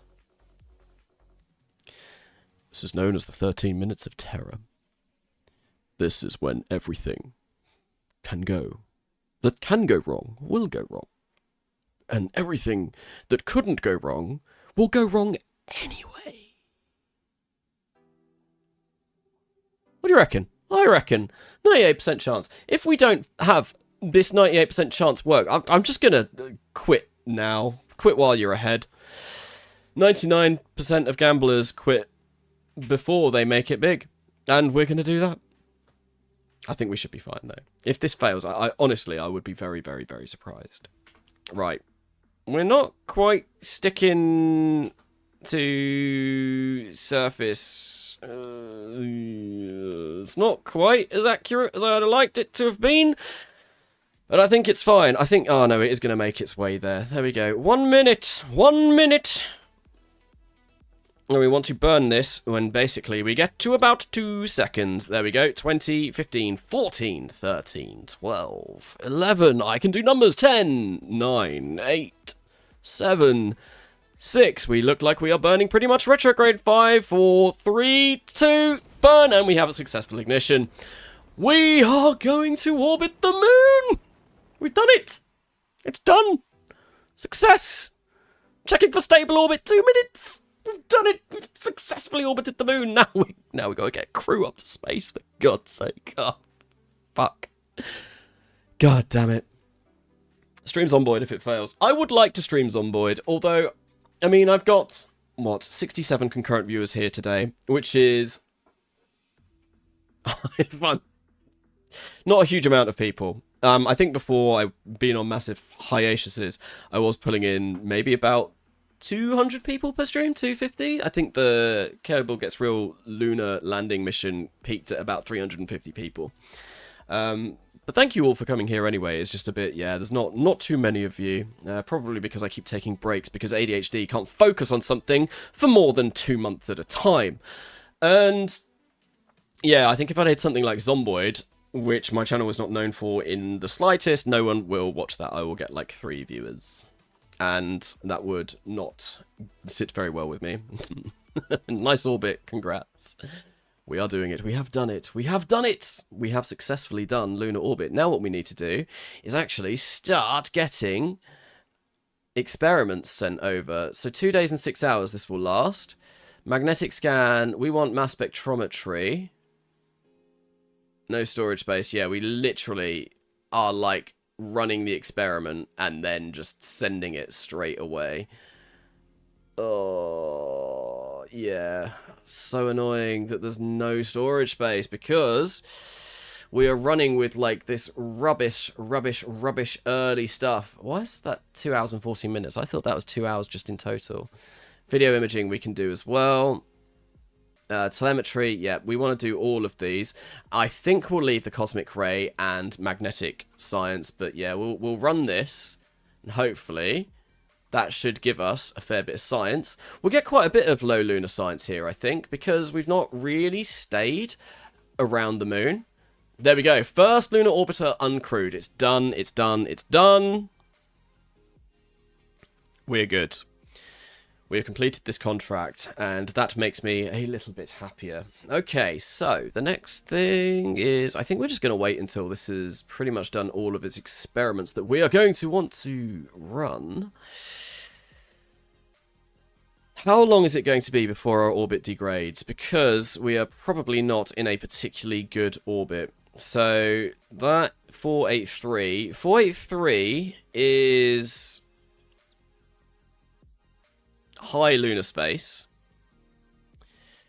59. It's going down to 57. Yeah, we are gonna go down quite quickly.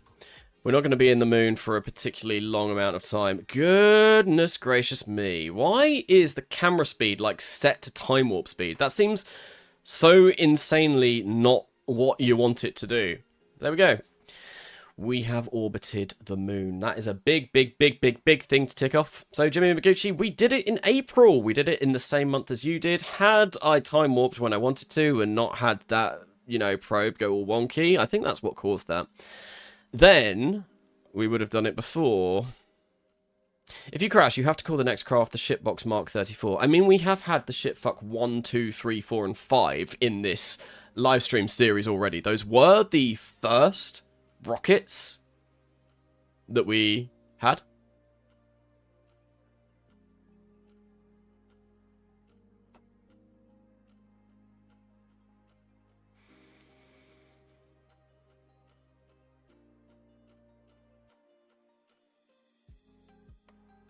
And take a minute to breathe. We've made it. The moon looked lovely this time of year. But no, I think what I would probably stream next rather than Zomboid would be RimWorld again. I have been playing RimWorld in my spare time. I am really enjoying it. And I did want to be playing RimWorld today, or tonight at least, because I've been out all day. As I said, I've been at my niece's first birthday party, which was a lovely experience. And then I have been working around my house. I've destroyed a bin store. I've smashed up a load of wood today. I've been to a rubbish tip depositing the wood. And yeah, I really wanted to get in some RimWorld time today, but I've just not had the chance because I have been either live streaming or been with my family. Right. Crew count record, 2 crew. Oh no, don't need to worry about that. I think we're good to just leave this now. We will keep these running. The mass spectrometry is going to take about 1 hour and 28 minutes. We will get that eventually. We will start getting science from this. This is going to last us about 2 days in low lunar orbit, which is fantastic. But I think we can complete the lunar program now. I'm fairly sure that we have done that. Have I succeeded direct lunar mission in RP-1? Yes, I'm pretty sure I have. That's just where you just land on the moon, right? Like, direct descent. Leica 5 has become the first human-made object to orbit around the moon. This new satellite will be used to gather information, and scientists expect to learn more about the moon from this orbiter than they have in the last 50 years. Historical information, Luna 10 was the first human-made object to successfully orbit around another celestial body. It entered lunar orbit on April 4th, 1966, and continued to operate until May 30th, 1966. So, yeah, we've beaten history there by quite a considerable amount, but that's to be expected. Lunar orbit is not all that impressive, considering we've already done lunar flybys and, you know, all of that. At least in RSS. I think we probably want to put our staff into engineers, considering our research at the moment. Well, we are really smashing through that. We're going to have 1960s tech. Yeah, like... Yeah, no, that's fine. We don't really need to worry about researchers right now. But what I do want to do is come into here, which I can't quite get. I reckon we'll be able to get that after another lunar impactor. What I'm going to do, actually, is time warp ahead a couple of days. Just to see how much science we get. Bloody hell! 44 science! That's more science than I've ever got in ever. No, it's not. We've had more than that, but yeah, that's an insane amount. But that means that we can pick up early human spaceflight electronics research for 18, And then we can also get early human spaceflight era science, which will be enough to get those experiments that basically we need for that science contract. But what year are we in? We're in 1958 right now, and we're going to get that early 1960. If we picked this up, we'd get that probably...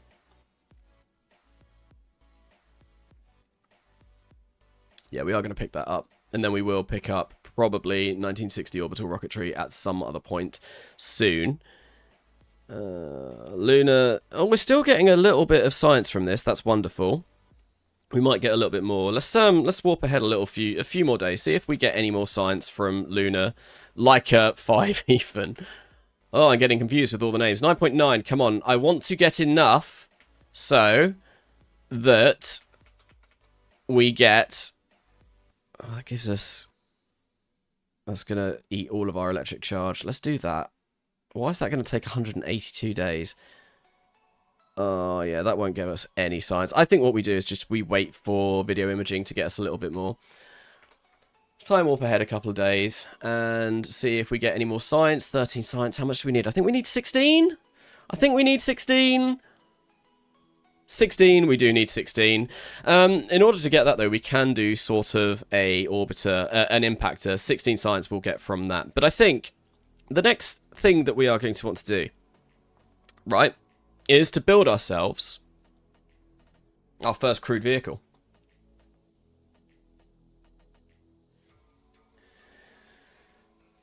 No direct launch without Earth orbit.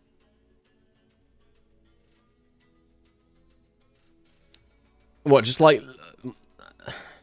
It's not really efficient doing that, though. You want to get into Earth orbit.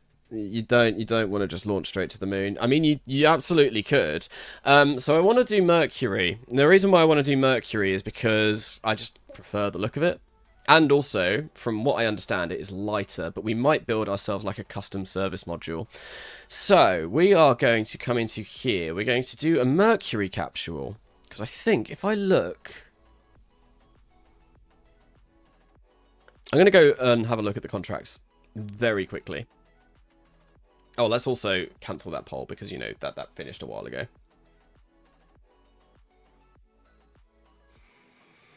Right.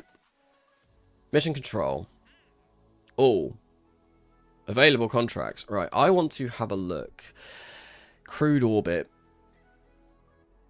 Reach orbit and return safely to Earth. Orbital test flight, uncrewed. Orbital test flight, animal crew, suborbital flight, crewed, suborbital... Yeah, there's so much that we got to do. First orbital flight 1 crew. Okay, yeah, that's fine. There's none for sort of docking or anything like that. So we don't actually need to... We don't actually need to do any sort of rendezvousing or anything with that. Mercury, isn't that, like, really hot? I think you'll find Venus might be even hotter. Okay, Mercury. Let's build up a Mercury and see how see how much this is going to set us back. And what I might do, rather than the thrusters, is build a custom deorbit stage. We want the Mercury heat shield. We want this thing. We want a parachute. Never forget the parachute. We want a nose cone. We want...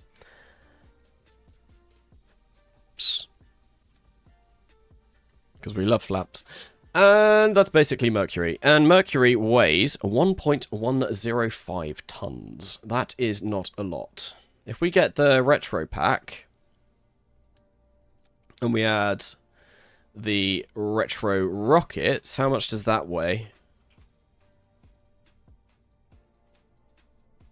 1.22 tons. And that gives us not a huge amount.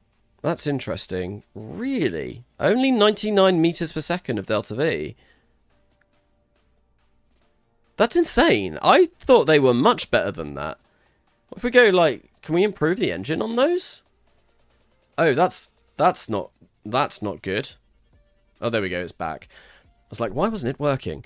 Okay, yeah, I think that's... Yeah, I don't want to use that. We're going to custom build sort of like a way to return us home. 99 meters per second is not that great.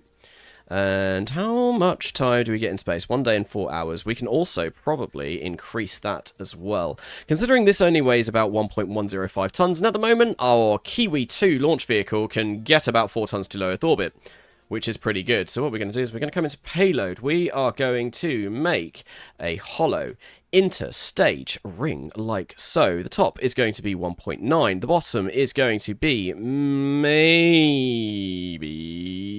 2.9, because that is actually how big our rocket stages are right now. Okay, that's fine. That is the stage that decouples. I wonder if we get underneath it.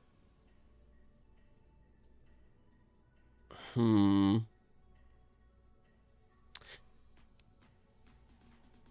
going to do some weird things with this, I think, because we all love a bit of weirdness. We're going to make another decoupler here, and it's going to be a hollow cylinder, hollow fillet cylinder, and the fillet is going to be 0.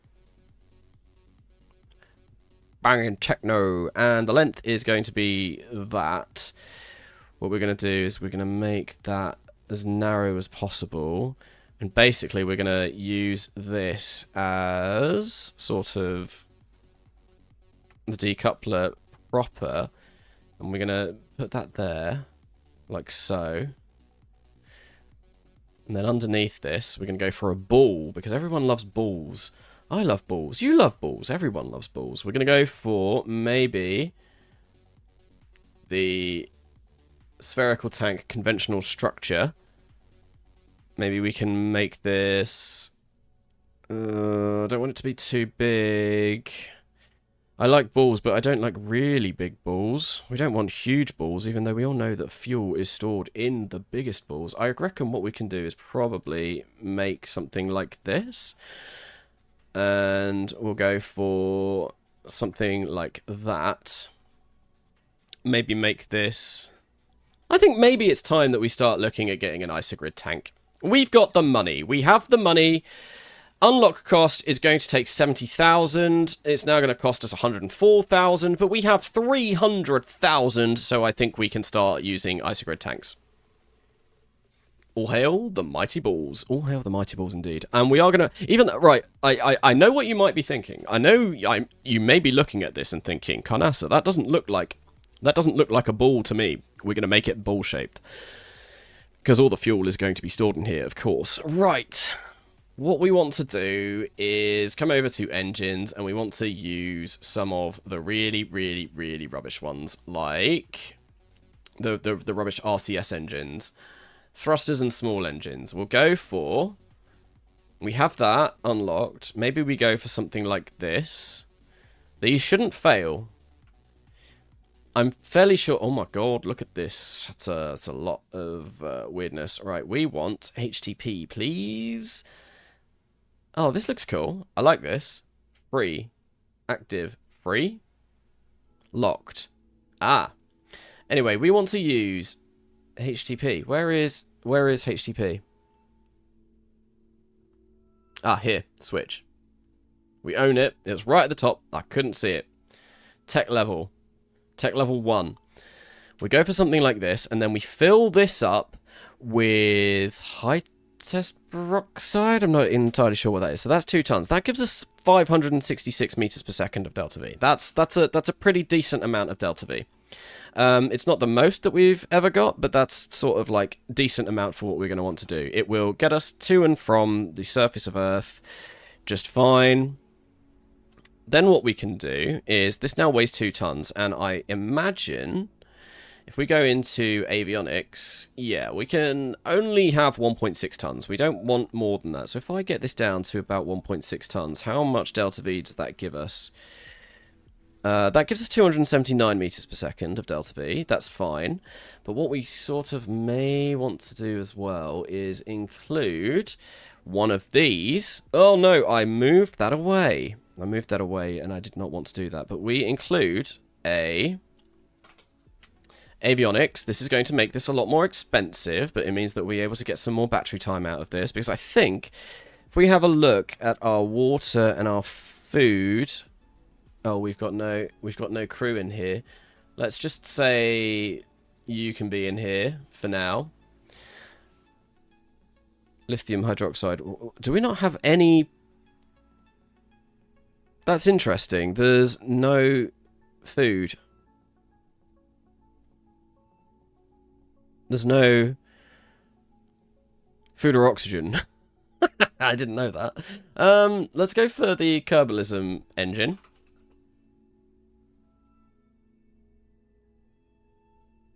When do we unlock that?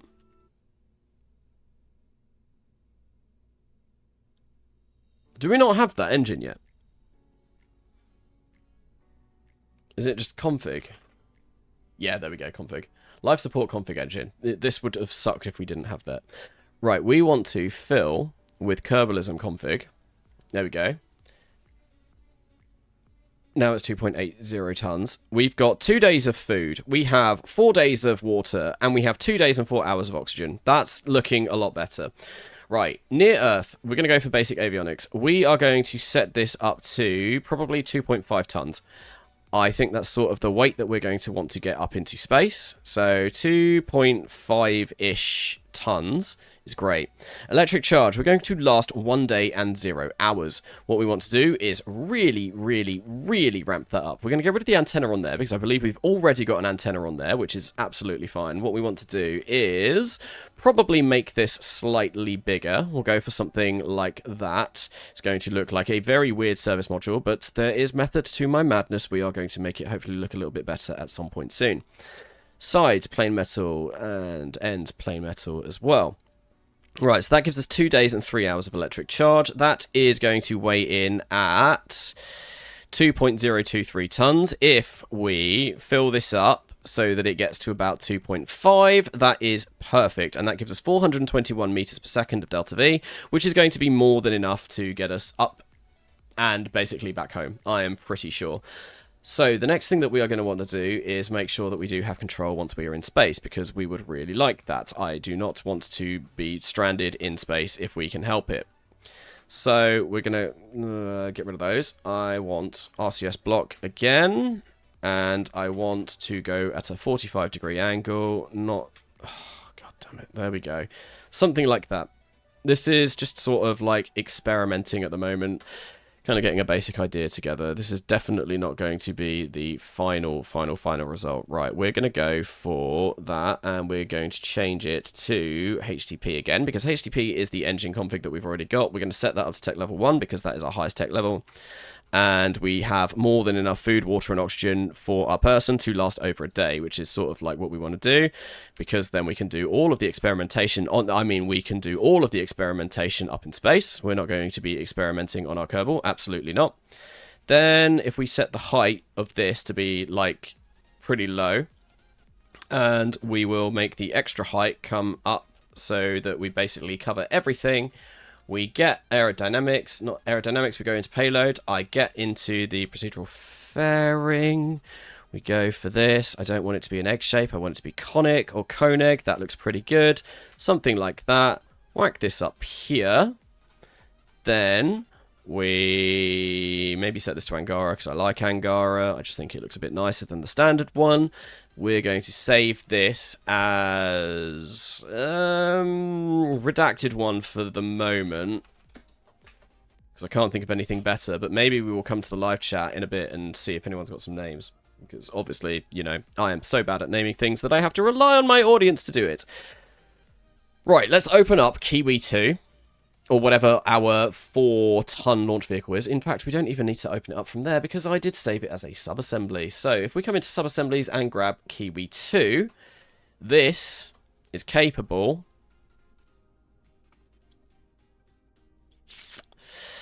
of sending up...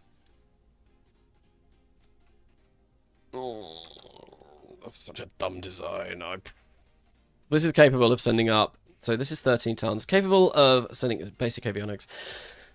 Capable of sending up 4 tons. Right, so what I want to do here is change the diameter of this to 2.9 because that is the size of everything else. We want to probably make that there. Avionics utilization is currently 64%. I don't think that we need to put any electric charge in here at all, and we have no electric charge in there. That's absolutely fine.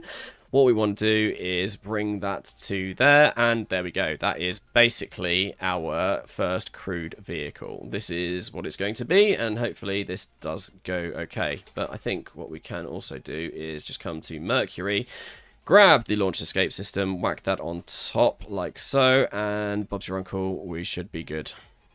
Very basic.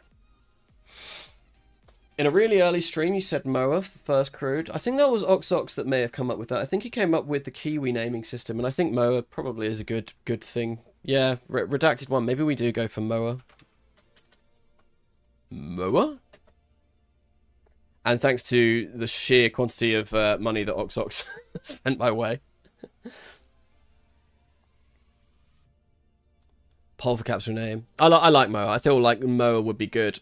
Hello, everyone. Hello, Joshua Kageri. Welcome, welcome, welcome. Who's Steve Jobs? Steve Jobs? He is some tech bro. Some tech bro that's no longer with us. Because he got ill and thought that he could survive off of... yeah, not getting actual medicine. It's quite sad, actually, I think. I read up on that recently, that towards the end he was like, oh shit, I should have probably actually followed real medicine. Hello, hello. Early scrubbers are short-lived. 2 days sounds about right, but I think we should be able to make it 2 days. Lithium hydroxide, how much do we have? Oh, we've got perpetual purely because we've got... attached.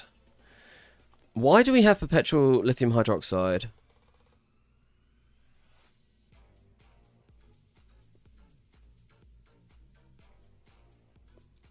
Configure scrubber. Oh, I can't actually configure them at the moment because I haven't unlocked them. That's a problem. That's a slight problem because it means we can't really test this out. But I feel like it should be fine because I think, yeah, some of these... oh no, we've got 2 experiments: Earth photography and flight control experiments. Oh, that's annoying. But I think, yeah, I feel like this is going to work. Redacted 1 will become Moa 1. Save that. How big is this going to be? It's 31 meters, which means it is taller.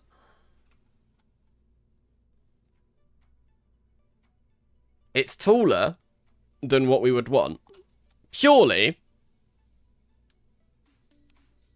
because of that.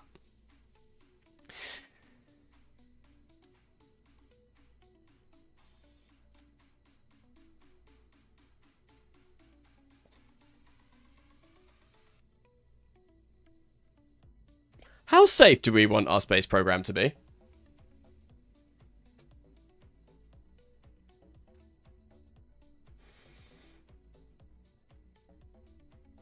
I can cure my cancer by eating fruit. Yeah. Kerbal gets real Redux for all Kerbal kind. You haven't researched it yet. No. Custom launch escape systems are usually lighter. Safe enough. Because this is bad. This means that we need to upgrade our height. This is good. This is good. I like this. It also means we don't need to buy another part. You might say health and safety and OSHA compliance and all of those kind of things have gone out the window, but yeah, that's my thoughts to that. Maybe Alex not sufficient. Yeah. Chupacabra.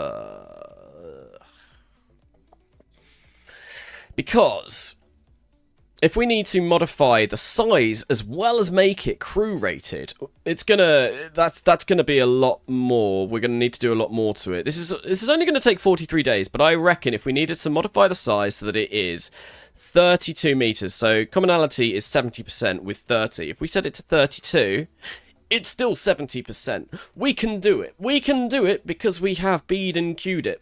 Yeah, we can do this. And we can change this to this.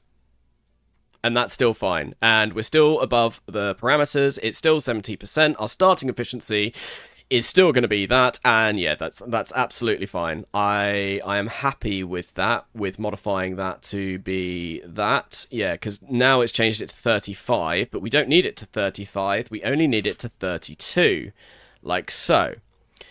And this should still be fine. Also, another thing that we do want to do is we want to turn off the fairing decoupler there because we don't actually need that there. And make sure that my staging is all correct before sort of doing a simulation of this and seeing if this gets to orbit just fine. Right, I think this should have... No, it doesn't have the wings. It doesn't have the fins at the bottom. I do... Oh, no. Oh, God. I do want the fins at the bottom because I do love a good fin. Okay, that's fine. That's fine. That is... Yeah, something's gone wrong somewhere. If we have a look at that engine, that is correct. Then, yeah, that needs to go next. And I guess we can fire the launch escape system probably at the same time as that. I feel like that's fine. I hope that doesn't mess up our staging. Then the next thing that we want to do is probably do this decoupler with these. Then get rid of that, and then we decouple that, and we use those. Yeah, there we go. I'm happy with that staging. That staging seems like it is correct to me. Let us get some crew. So we've got Kirill Dubrovsky. You're going to be just a test to see if this does work. I think it should. Yeah, let's give it a go. Save. Simulate. Warning, cannot integrate vessel. Select a human-rated launch complex. Yes, that's fine. Unlock cost is going to be 105,000. Tooling cost is going to be 26,000. So that's 126,000. We got 300,000 unlock credit. We are buying Isogrid tanks here, which is going to be great. I think maybe in a future upgrade, once we have, you know, yeah, we'll redesign our next rocket using Isogrid tanks. But yeah, let's simulate this and see if this can get to orbit. I feel like this... actually, no. One more thing. We want fins. And I think in order to get fins, we need to take inspiration from Leica 5, because I believe Leica 5 had the fins that we want to steal. If I look, yeah, they've got the smaller fins, not the biggest fins. I had a honk there. Is everything all right outside? I'm not sure. Right, we want to bring those up. That needs to come down a little bit, actually. That needs to come to about there. And it needs to go about there. Maybe we do bring this out a little bit. Normally this did work when they were more extended. I don't know why that one time the rocket exploded, the fins exploded, but that was a one-off. And and it was in a simulation, so... Maybe it was just oh no. Oh, I didn't need to do that. Has that screwed things up? Has that broken things? No, that's still fine, but we need to move those over there. Right, okay. Looking, yeah, that is the correct way. Looking good, looking sexy as anything. What a lovely, lovely rocket. Right, we're going to put that there. Save it. And I think with that being done, bloody hell, that's going to take a long time. What if we set it to max?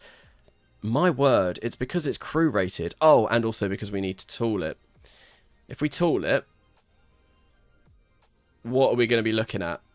Oh, 90 days. That's wonderful. And yeah, we can get more. We can get more. Yeah, if we set max, then tool it. It's going to take like 70 days. That's fine. 70 days is a decent amount of time. Okay, save one last time. Save and simulate. Let's go. First attempt at doing crewed. I think this should be fine. Hello, Beastie. Welcome. Launch escape, but I want to be here. Exactly. We don't need it. The crew parachute is expensive enough. Indeed, we've already covered more than enough of our checklist of different health and safety things that we need to... Oh, there we go. Crew retirement. We've already covered more than, you know, what we need to on our little checklist of safety things that we need to be considering when we do our checks to make sure that everything is okay when we go to orbit. When we go to space, and I don't like the look... Oh, yeah, no, that is fine. It's like, something seems a little bit off with that. Okay, we need to come into PVG settings, and last stage is going to be 2. Early shutoff stage is also going to be 2. And if we engage Autopilot, we have enough. We have enough Delta V to get into space with this design, but we don't have a huge amount left over. Which means this needs to not top, flopple and flumble and flipple and fly all over the place. Okay, we're going to keep this. I'm going to change this to 80 meters per second, and maybe we're going to stick it at 0.65. Do a little bit more of an aggressive pitch. See how that goes. Autopilot is enabled. I think we're good to go, so let's not dilly-dally and sit around. Let's just send it.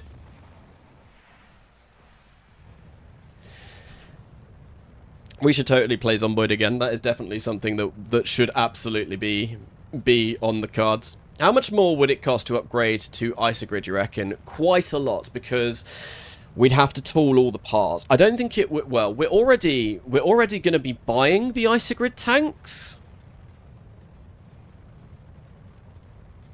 for this, because we've got one Isogrid tank at the top, and I eventually do want to replace, like, the entire rocket with Isogrid. I don't know. Tooling Isogrid is a lot more expensive. What's your thrust to weight ratio on the first stage? I didn't see when it first took off, but right now it is 1.6. It's above 1, definitely. I don't know if it's not a crazy amount though. But it does go. Oh, look at that! It's so beautiful. You are so beautiful to me. What a lovely sunrise.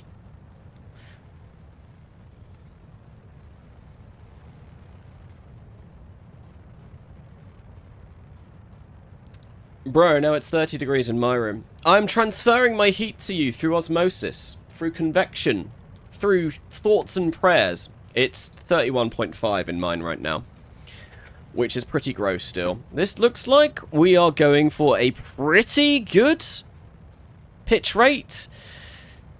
Oh, we did go for a little bit more of an aggressive pitch at the very, very end there, but we're looking good. We're looking good. I think 0.65. 0.65 might be the one. We are going to burn this core stage with the launch escape system on top. Oh my god, the sun is blinding me. Ah! Warm. It is. Maybe work yourself downwards with the Isogrid conversion. Upper stages won't cost much and will change a lot. So I think, yeah, the first thing that we definitely do is upgrade this. This will get us a huge benefit if we upgrade this.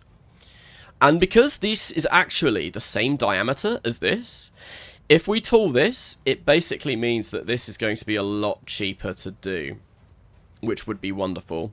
The problem with, like, changing these from conventional to Isogrid as well is... got, like, fluff in my mouth. Lovely.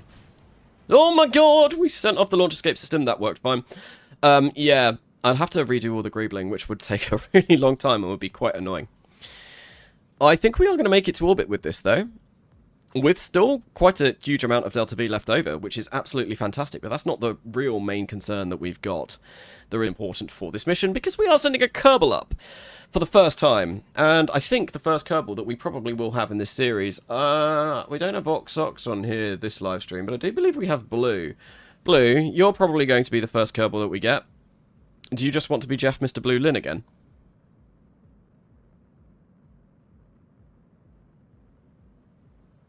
The stream is lagging. That's interesting. I'm seeing no problems. Hang on. Streamlabs seems to be working just fine. I'm not seeing any sort of noticeable problems with anything.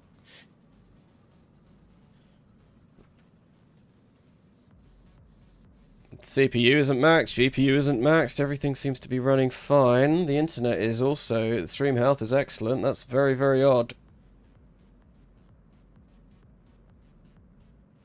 Very weird. The timeline is breaking down. I think YouTube is just drunk. Yeah, no, everything seems to be fine, my end. Like, literally, I don't think it could be any better. Maybe my internet died for a second, who knows. That is odd. Stream health, let's have a look.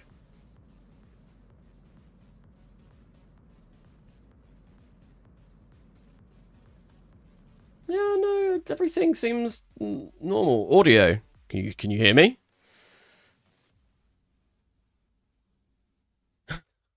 You can't hear. What? Is that everyone? Is the entire stream that messed up?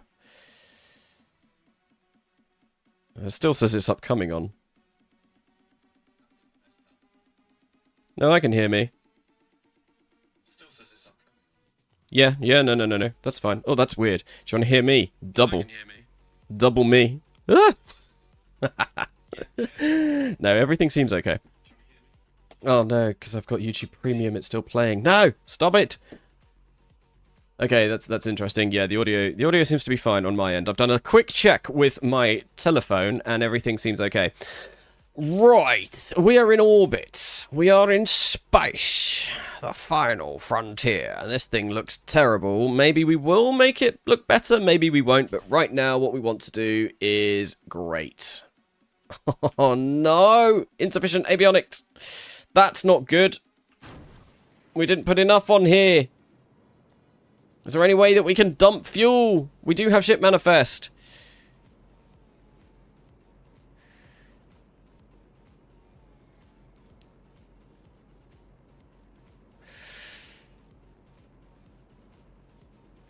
I'm just going to do this for a while until we burn fuel. Until we get control again. This is fine. This is fine, but this is something that we definitely need to look at. There we go, avionics unlocking controls. We might need a bit more avionics on this upper stage. Alright, let's kill rotation. Hopefully that slows us down. There we go. That's cool. How much science do we get from the crude experiments? Not a lot. Crew report. Running.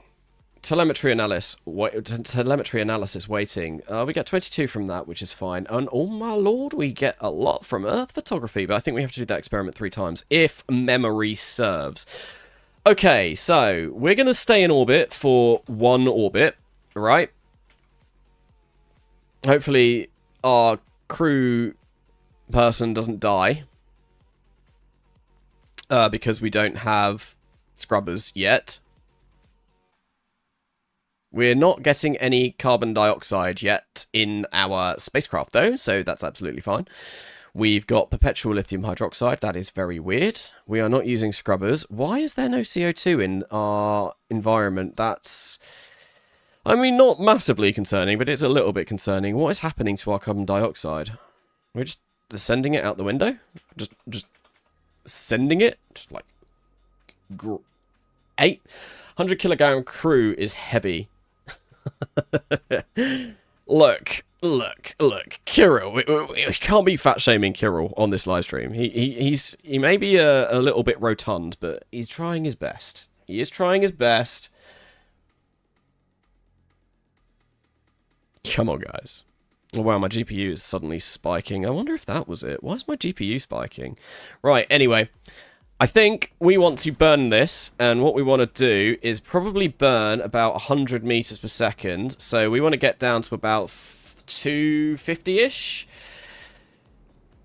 It's going to put us in a very, very, very, very ballistic re-entry profile, but I think that is what we need with the Mercury heat shield if memory serves, because it's a heat sink, and not a great one at that. We can't do sort of like a nice, low, quiet re-entry. No, we got to go for something quite steep.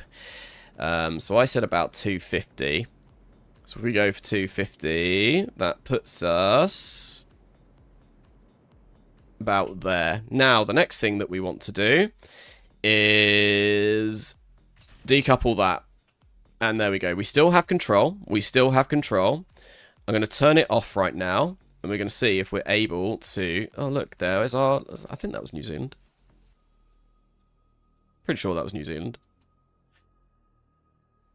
Okay, 149. Right, let's go surface velocity negative. And we should be able to do this just fine. Right, so that parachute is armed. And then we can jettison the nose unit, and also arm that parachute. Right, we can't warp faster. Time warp 4 times. If this works, then I think we're good to go, and I think we are good to launch crew. I don't think we'll be getting around to launching crew in this live stream, because I do plan on finishing at some point, and I feel like this is going to take quite a while to get to the crewed bit, considering we've got a huge, insane, absolutely ridiculous amount of science that we need to unlock before we even attempt this crewed orbit. But I think we should beat history. If we don't beat history, we've really messed up.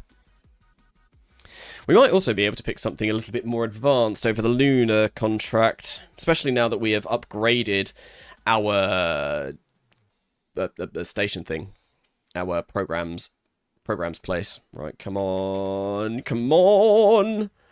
I believe in you, Kirill. You're gonna make it. I think you're fine. You're not gonna die in a horrible death where you blow up because we forgot a heat tile on that particular part of the heat shield. Yep, nope, you're gonna be good, Kirill. Kirill, mate, you've got this. You've got it.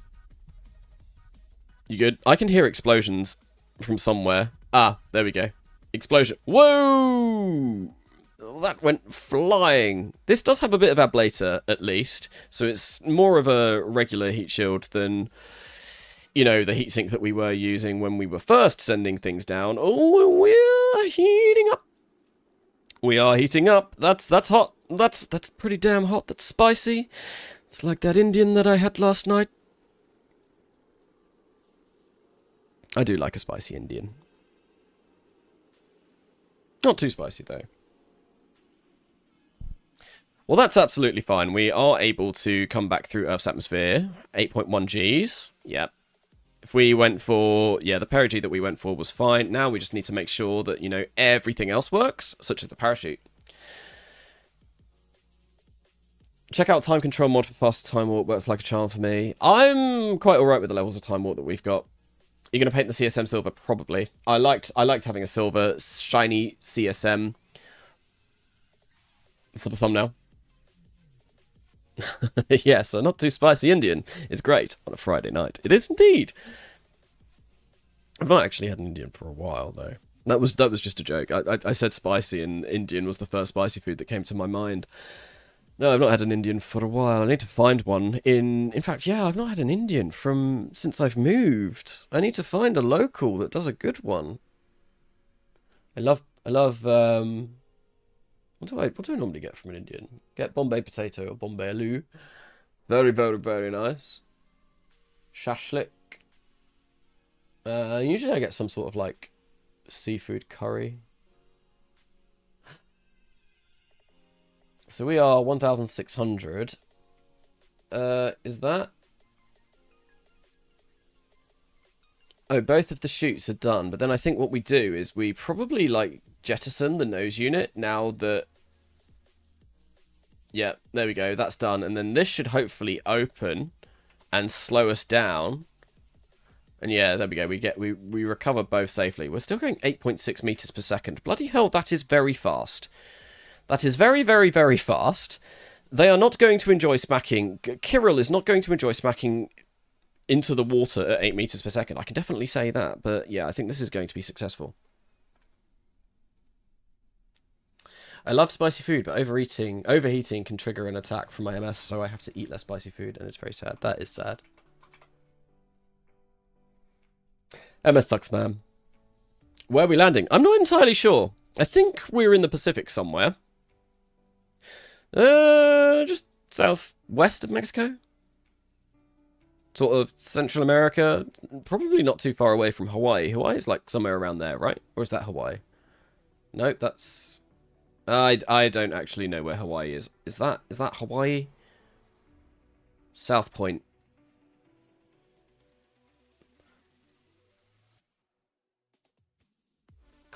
Kauai? Yeah, I don't know. Somewhere in the Pacific.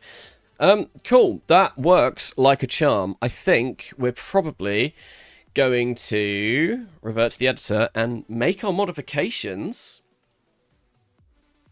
Oh, heat shield works as an airbag. It needs to be inflated. Oh, okay, I didn't know that. That's cool.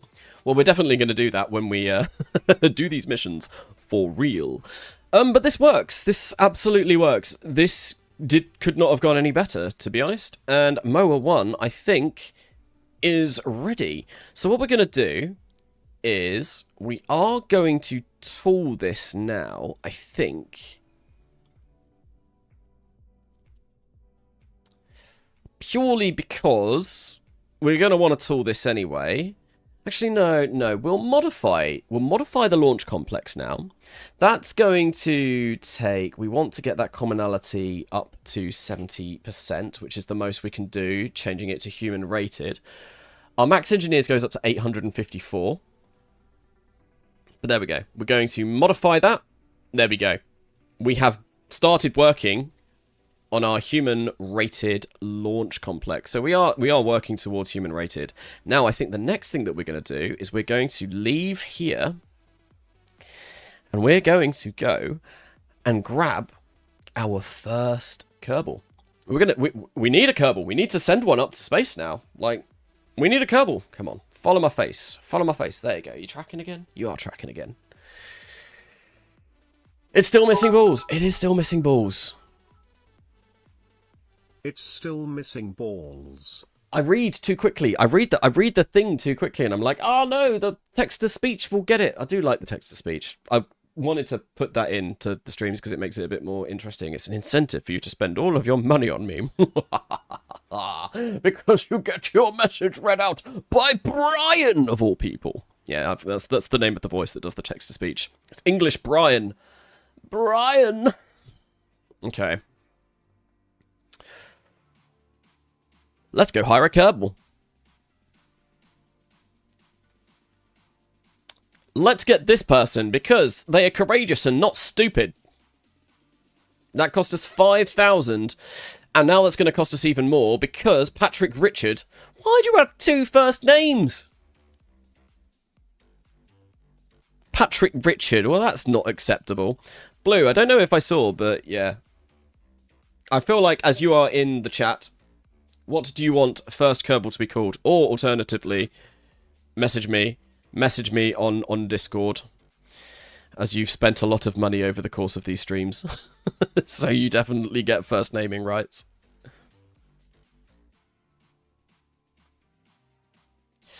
Maybe the name is last first, not first last. Maybe. I mean, we can just do Jeff again. Yes, Jeff did die in Kerbal Gets Real Redux. We're sort of going back in time and bringing him back. So, astronauts. What I want is ship manifest. We want to find Patrick Richard. Patrick Richard. We're going to edit you. And you are going to be Jeff. Mr. Blue. Lynn.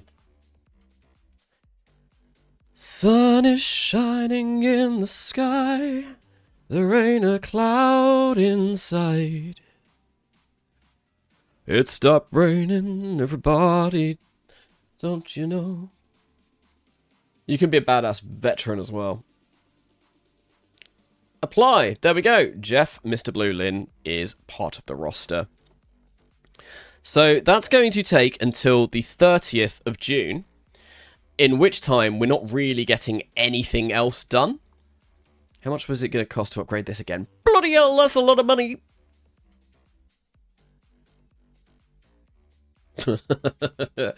Imagine having an ELO song named after you. Imagine, indeed. Did we pick this up yet? I don't think we do. Oh, no, I said that I was going to pick it up once I unlocked fast. And we have unlocked fast. That gives us an extra 131,000 a year. It's going to take us 4 years to get to that.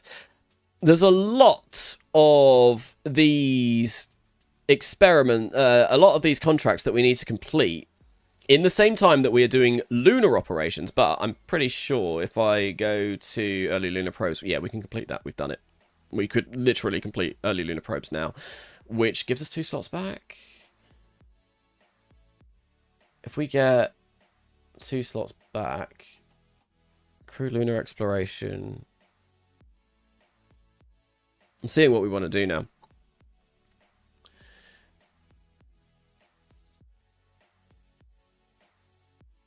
Uncrewed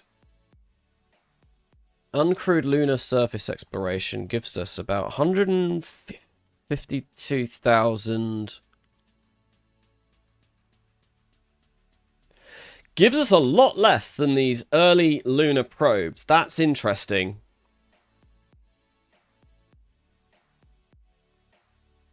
I mean, did we take this at breakneck? Yeah, we did. That's why. We took it at breakneck. That is why. If we pick this up at breakneck, yeah, that would give us a lot more money. But we don't have the confidence to pick that up at breakneck. We don't even have the confidence to pick that up at fast. If we pick this up at fast, that would get us an extra quite a bit. I might leave it for now, for a little bit. I don't think I really want to touch into that at the moment. Not for a while, anyway. So I think, yeah, because we're gaining 34 funds a day. I think we wait until this is done. We're getting a decent amount of research done. We've got 50 applicants still. Now, I could whack them. Could whack them in early human spaceflight era science, like the research, because yeah, that's going to take us a while to get to there. Middle of 1960 for those programs. And that's not even the 1960s, like, rocket development. We need to, yeah, I think maybe we do start looking at getting more researchers. I think I want to get up to, like, 1,000, maybe, by the end of this year. We'll wait until this 200-ton launch complex is done, though, because we're not actually going to be able to send a crew up in the basic capsules until 1959. And there are other things that we need to do first, but I wanted to get that out of the way because I wanted to just make sure that we do have that. Now, the next thing that we are going to want to do is come to Mr. Blue Lin, and we're going to... Well, we're going to go to training. Proficiency, Mercury. You're going to do that now. It's going to take... Oh, no. Astronaut complex of level 3 or higher. Okay, that's fine. This is... That's not a problem.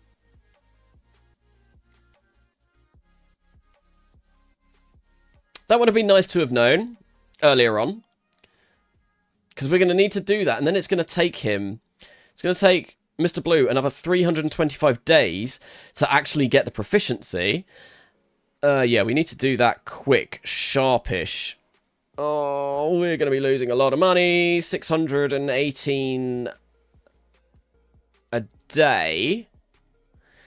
That's going to be done in June. That's also going to be done in June. They're going to be done literally the same time. I think maybe we do that like at 30, so yeah, we're still going to be losing money. If we warp to complete, we're going to lose minus 7,000. Shouldn't have built this yet. Should not have built this yet, but it's okay.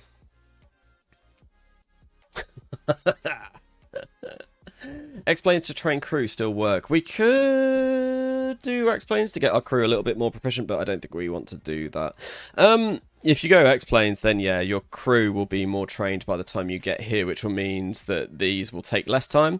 I think we're going to just take the L and lose 7,000 whilst we wait for the 200-ton launch complex to be built. I think also what we want to do is probably stop working on that other impactor. Maybe we do want to have that impactor still going ahead, though. Mainly because we'll get an extra 16 science out of it, and that seems like a good amount of science. But I think what we also want to do is, if we have a look at the available, like, you know, contracts that we've got, we could do that. We could absolutely do that. That's absolutely fine. We could get so much confidence from that. We get a 16 science from that as well, which I think we probably want to do. Both of those are really good. We'll do an extra impactor and an extra orbiter, definitely. Yeah, because what we want to do is we've got a whole series of contracts that we need to do before we go to orbit anyway. So we are going to want to start working on those probably ASAP. I think maybe we get. I want more money. 7th of June. How far away from this construction are we combined? Let's have a look. Like 22 days. It's literally right at the end of June. That's really upsetting. We're going to lose so much money. Maybe throttle complex slower. Yeah, actually, I don't know why I did that. The complex should have been the one that I didn't really care about, because this is the one that needs to be done in order to train Blue. God damn it, I'm an idiot. Yeah, I've done that the wrong way round. That's going to be done in July. That's going to be done. Oh, let's just get these both done soon. Yeah, month minus 3,000. We might run out of money. It's fine. It's fine. I wanted the launch complex done so that I could start launching missions, but yeah, we should probably have done it this way round. And we might run out of money. We're losing 120 funds a day at the moment, but we are very nearly finished this. I think we should be fine. Yeah, month is going to go up to 17,000. So there we go. Why are we now losing a load of... Oh, it's because we're building.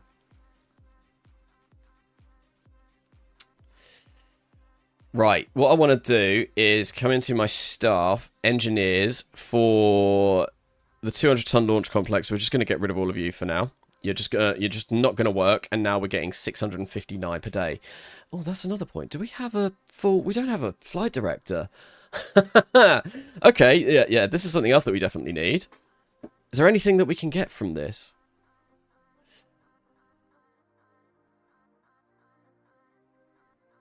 Oh, I mean, that would have been nice before we upgraded our launch complex. 5% VAB rollout, that's not bad. That's, yeah, I like Barmin at the moment. That looks pretty good.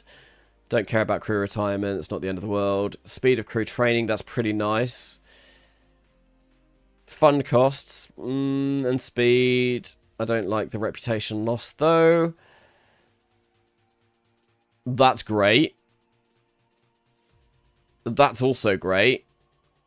Oh, screw it. Yeah, Chris Craft seems like the one to go for. Crew training's not the end of the world. It's not that expensive. It's not that expensive. And these other two things seem to be, like, absolute winners. Reputation contracts, that's fine. Speed for VAB, that's also good. Deke Slayton. Don't care, don't care. Yeah, don't care. And Abdul.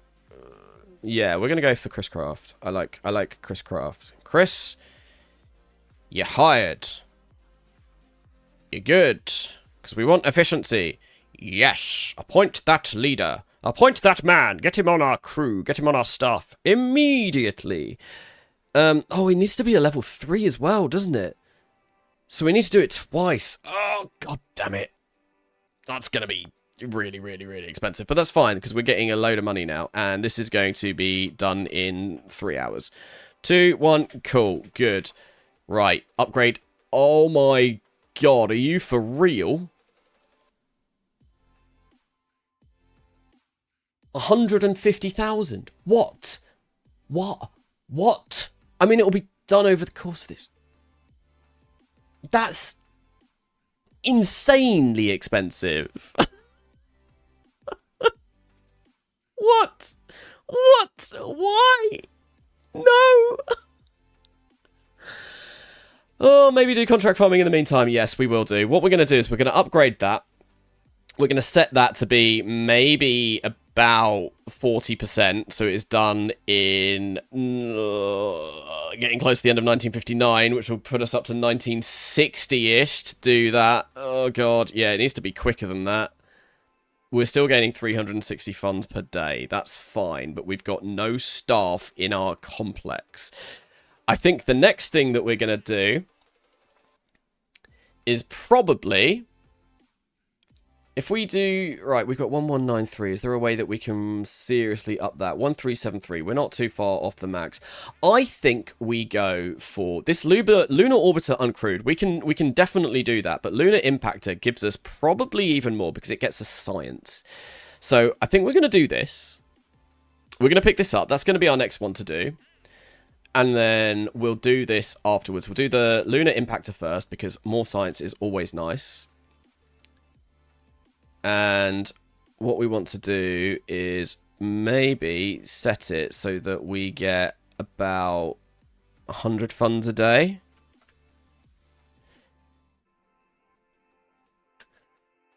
$175, 80 funds a day. That's fine. I'm happy with that at the moment.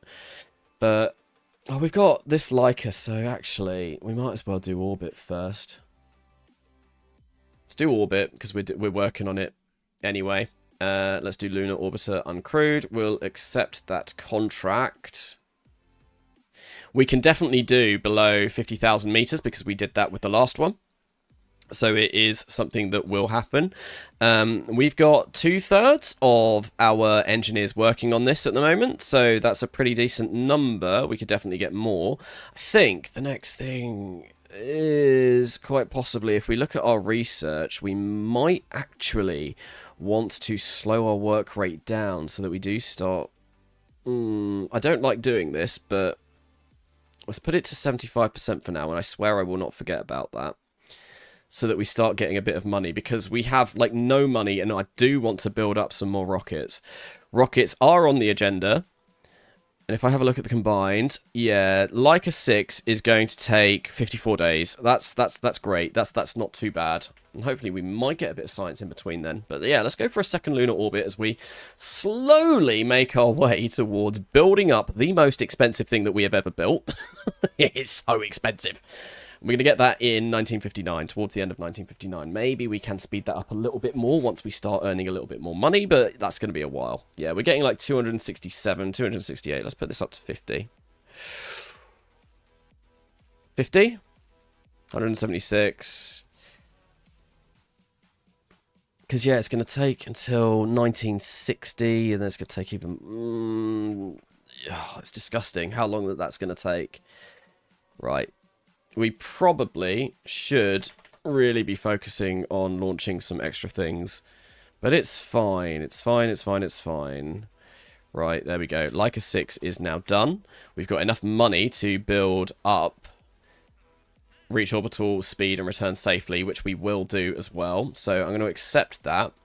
What we're going to do is we're going to roll this out, and then we are going to go into here, and we're going to go grab Tuatara number 3 or 4 or whatever number it was that basically already did this contract.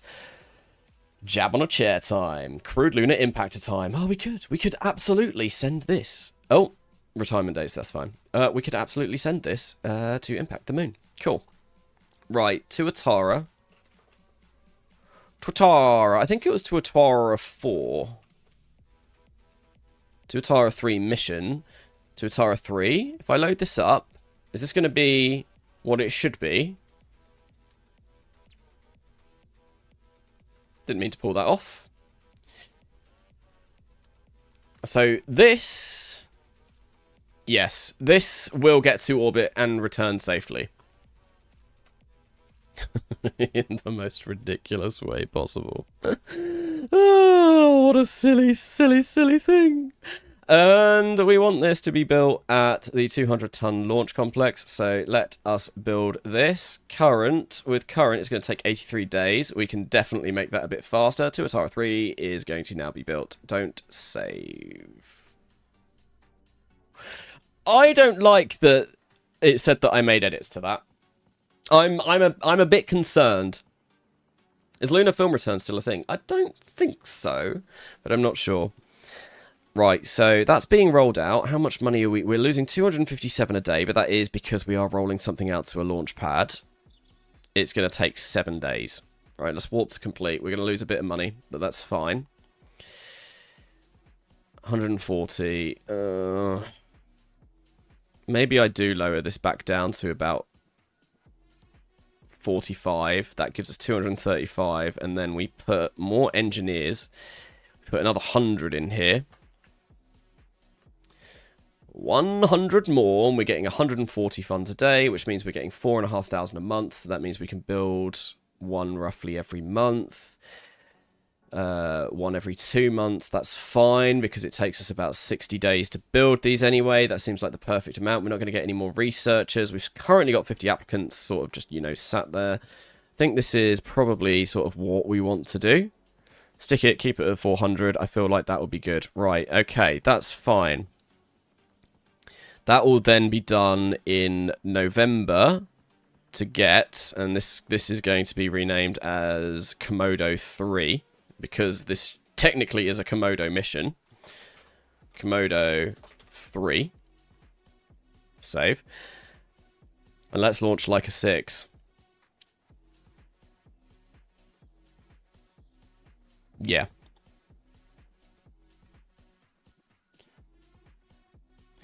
I wonder how difficult it would be to program something to determine the fastest possible RP-1 speedrun, taking into account everything admin, tech, launch, complex related. There are an awful lot of variables. There are an awful lot of different branches that you can go with RP-1. So, yeah, there's a lot of things to take into consideration. I'm not sure. There's got to be the optimal speed run though, absolutely. But like, just think of all of the different things that you need to consider, like rocket design, sort of programs,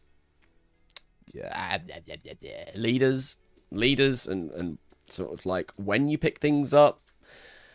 That would be really difficult. Probably possible, but yeah, definitely a tricky thing to make. Right, so we have in 3 hours and 30 minutes our lunar window. So we're going to warp ahead to that. And I'm going to change this because this is wrong.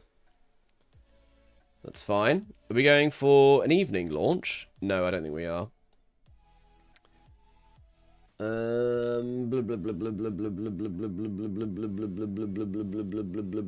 it's going to be an evening launch. Nice. Well, it'll be like a sunset-ish launch. Okay, that looks good. TIP, you have done your job. Thank you. Tip. That's where I've been today. Strap Jeb to a command share and launch him to orbit. We don't have Jeb, though. We don't have Jebediah Kerman on this save, purely because we only have one Kerbal at the moment, and their name is Jeff, Mr. Brolin. That looks good, that looks good, that looks good, that looks good, that looks good, that looks fine. It's fine, it's good. It's good, it's good, it's good, it's good. Right, let's just fucking send it. Send it. Okay. Gauge autopilot. Clearly our PVG settings are completely balked because that is wrong. Last stage, once again, is going to be 3. And early cutoff stage is going to be 3. That now gives us 2,426. This has got those lovely, lovely, lovely thins that we so desperately want. And I think what we are going to do is go for maybe a pitch rate. Yeah, 0.65 is sort of the area that we want to go for this. And I think with that we are good to go. So let's just send it on 3, 2, 1, boom. I've nearly finished a rocket designer that takes tech tree state into account. Going to try design optimizer next. I'm not sure how badly I screwed up doing it in Python though. Oh, Python. I'm sure Python is great. Python was the first programming language that I learnt. I just much prefer strongly typed languages. So you can't accidentally turn your int into a Honda Civic. I like Java. I like C#. I like strongly typed languages. I much prefer them to non-strongly typed languages because you always know what you're working with. And when I do things like C# and Java and TypeScript and stuff like that, I will not use var. I will go out of my way to not use var if I can help it. We love Python as long as you don't need it for performance. I don't actually know the performance. I don't really know an awful lot about performance of different languages. I know that C++ is, well, from what I understand, C++ can be very, very, very good, very performant. C is the best, from what I gather, which is why a lot of languages are written in C. C++ is good if you sort of, you know, actually manage your pointers correctly. Java can be bad because of the inbuilt garbage collection that Java utilizes on the Java virtual machine, JVM. C# I don't know too much about the performance of C#. Shrimply program in assembly. Indeed, yes. Assembly. Like Chris Sawyer did when making Transport Tycoon. Not Transport Tycoon. Roller Coaster Tycoon. He might have also did assembly with Transport Tycoon as well, to be fair. Transport Tycoon was one of the first games I ever remember playing. It was one of my favourite games when I was growing up. Transport Tycoon Deluxe. I had that on like a little... I had this disc from like... It was either a magazine or it was like a sort of something that you got when you bought a computer back in the 90s when this happened. And I had like this fold-out thing, and they were all orange discs, I think. The discs were all the same colour, and they all had like the name of the games on there. And one of them was Transport Tycoon Deluxe. And I remember I could never get that game to install properly on my PC, and I finally did. And when I did, oh my god, it blew my mind. And I love that, you know, OpenTDX has become a thing, and that people have carried it on to this day, because I do remember playing that game when I was like probably like 3 or 4. I was really, really, really young. I got into playing PC games really, really early on. May have been a bit older than that, actually. Maybe like 6 or 7. It's a long time ago now. And yeah, just being absolutely blown away and loving it. And now I love transport games and all sorts of things like that. But yeah, TDX was great. There's another game on there that I had. I think it was the first RPG that I ever played. It was called Shining Force. That was quite fun as well.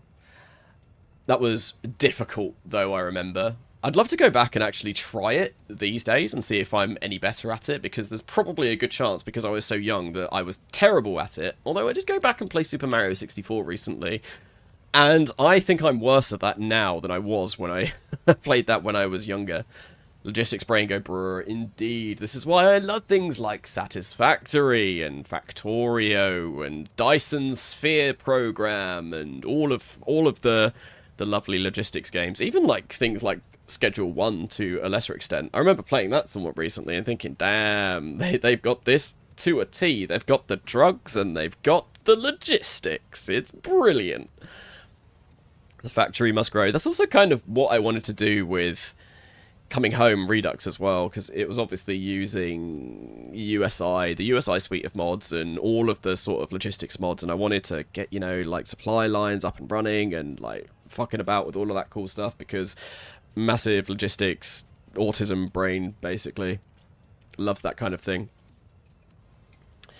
Never been officially diagnosed with autism, but I sometimes think I might have ADHD. My girlfriend is definitely autistic though. She is in the process of getting an assessment. But yeah, I got an assessment for ADHD, and I have ADHD, but I don't know about autism. But yes, definitely some of the games that I play would heavily imply that, maybe. I learned some C, but it's so primitive and feels like you have to reinvent the wheel all the time. That kind of sucks. There are no, like, good programming patterns, design patterns that you can follow for C. I've got a book about gaming design patterns that I was reading. Love throwing in a good design pattern, except singleton. Never use singletons unless you absolutely have to. They're more of an anti-pattern than a pattern. You have autism and ADHD diagnosed. Fair, yeah. I think I might. I don't know. I feel like sometimes, obviously, it depends on the person to person, but I'm a very sociable person. I thrive in social environments. I go up and I introduce myself and I talk and I sort of get in everyone's face and I have a good time. Although it does burn out my social battery quite a bit. I do get worn out quite quickly after doing all that, but I do. I go into these situations and, like, my girlfriend's like, I don't know how you do it. You like talking to everyone, like, everyone, you literally will go and introduce yourself to everyone, like, make small chat constantly. And that's not a very autistic thing at all. I know that. That's more on the ADHD side of things, but, which is why I'm not sure if I don't know. But there are definitely parts of my brain that are like, that is a bit suspect.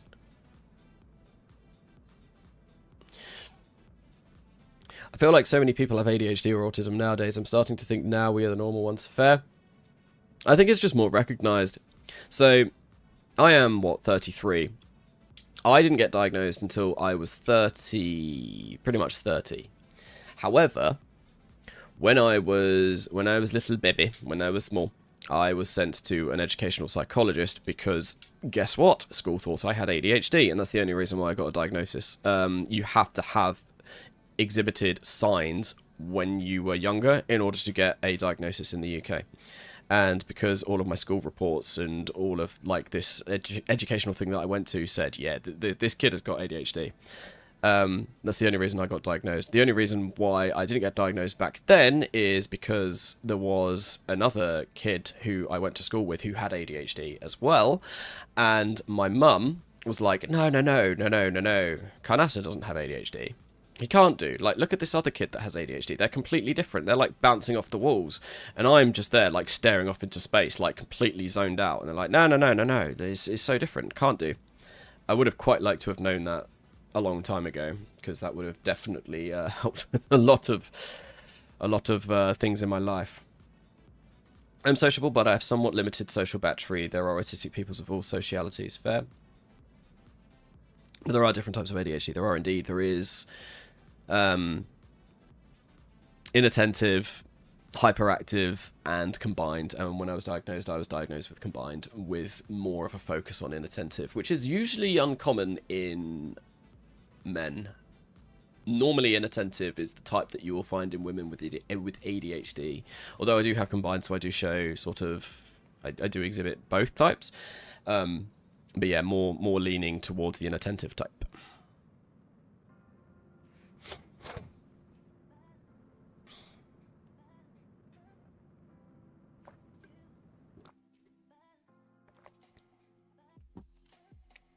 You got an ad?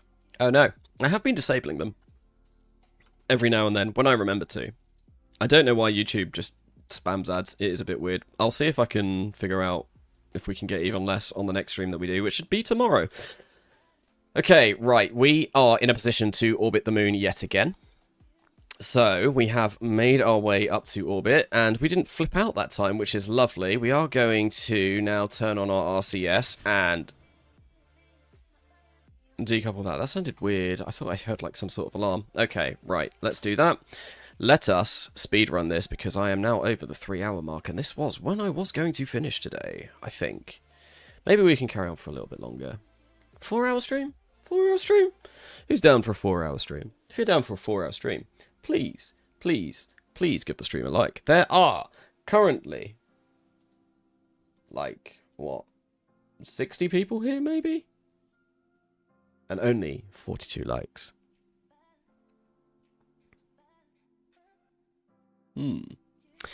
Okay, let's go for the moon. 3,120 is always a decent amount to go for.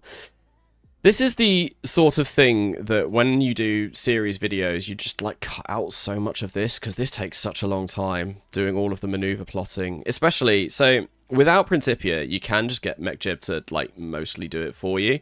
With Principia, I'm not sure if you can.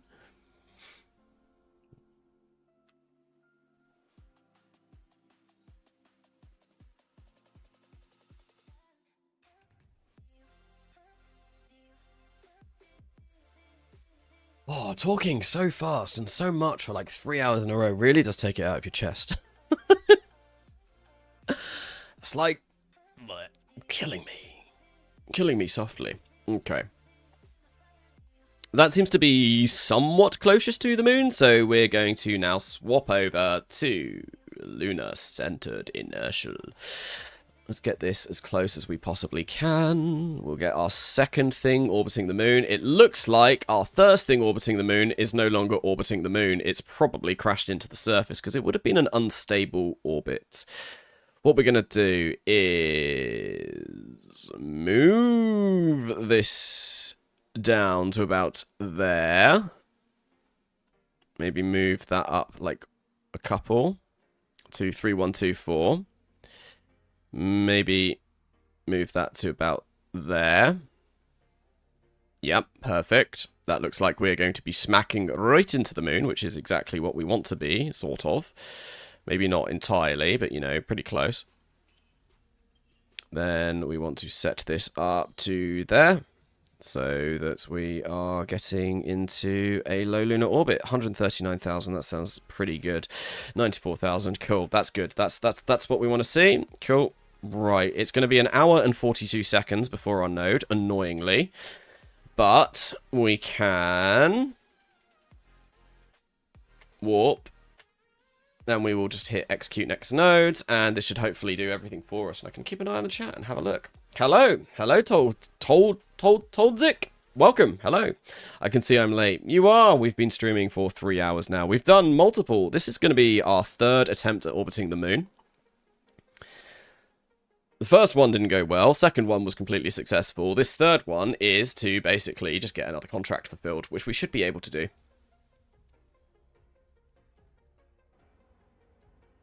Spaghetti Mines, my beloved. Indeed. Principia. Oh, it's so good. I love Principia. Tonight, we steal the moon. 4-hour stream! We will see. We will see. Depends on how sort of dead I get. Right, let's try. No. Oh, this is the problem when you tell MechJeb to perform a maneuver. It sort of gets all excited and goes, oh, I'm going to go over this way. No, I'm going to go over this way. No, I'm going to go over this way. That way, this way, this way, that way, this way. And it just sort of goes all over the place. And it can be a little bit problematic. Right, we do seem to have ullage. I've got no control. So even if we didn't, there's nothing I could do. Perfect. Fired up that engine. Wonderful. Let's also make sure that it's not going to do silly things with our planned approach to the moon. 770 meters per second of delta V. That is pretty nice. That should definitely get us into the orbit that we so want. I would quite like Signal, though. Globonaut does some good Principia tutorials. I've never watched a Principia tutorial. The only thing that I knew about Principia before playing with it myself is that N9 used it. Why don't you ever use solids for upper stages? You always seem to use liquid engines. Because you can turn a liquid engine off.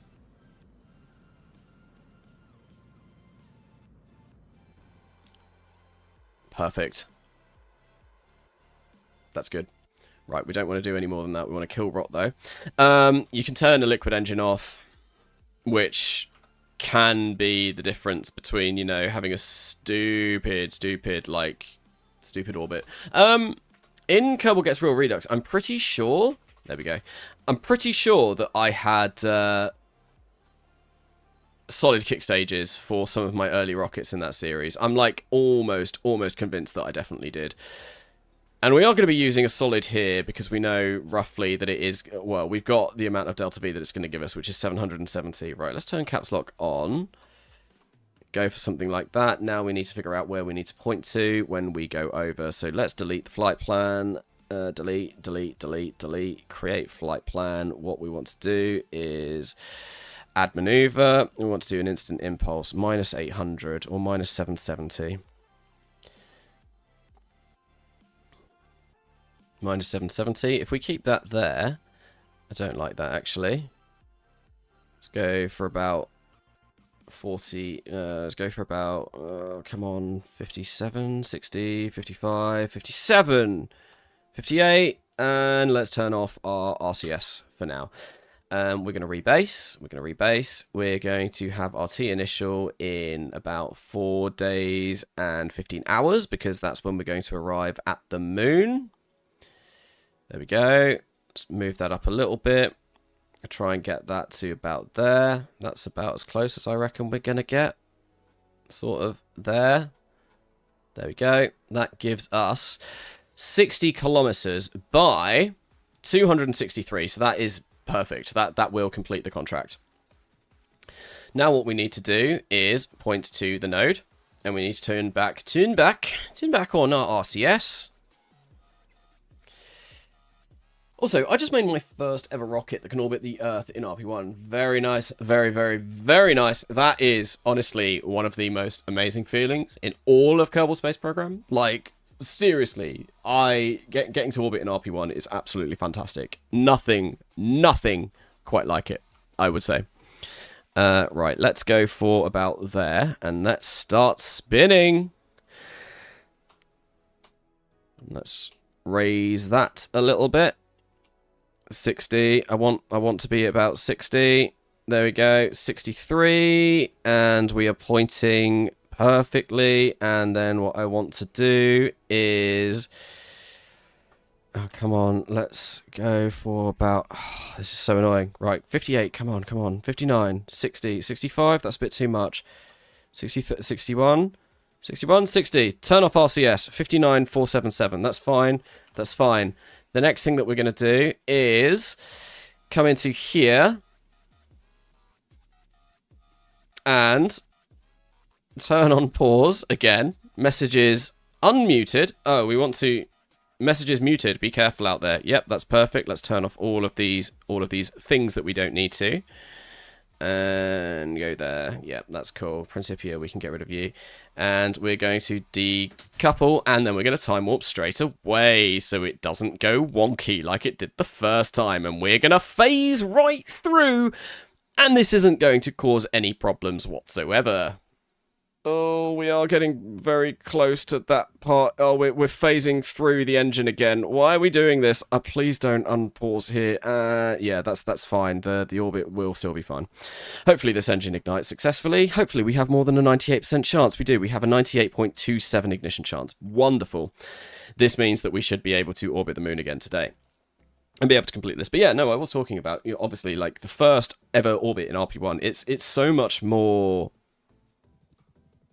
You get such a bigger sense of accomplishment from doing that than you do if when you first orbit in just normal Kerbal Space program. At least I found. I remember when I first did RP-1, I was like, oh my god, I've finally done it. Because honestly, my 3,000 kilometer downrange rocket, the first ever one that I built, was some sort of like 5-stage monstrosity. It was insane. Yeah, I didn't do well. I remember trying to land people on the moon before the 50th anniversary of Apollo 11. I think that's when I first started playing RP-1. It was in 2019. And I didn't make it because I didn't really know what I was doing. And I kept sending people over to the moon. And I was like, why am I running out of electric charge on the way over? I've got fuel cells, not knowing that all of my fuel was boiling off. But RP-1 back then was such a different beast. It was so different. Oh god, what are we doing? Why have we done this? Oh my god, like that's gonna make me sick and dizzy.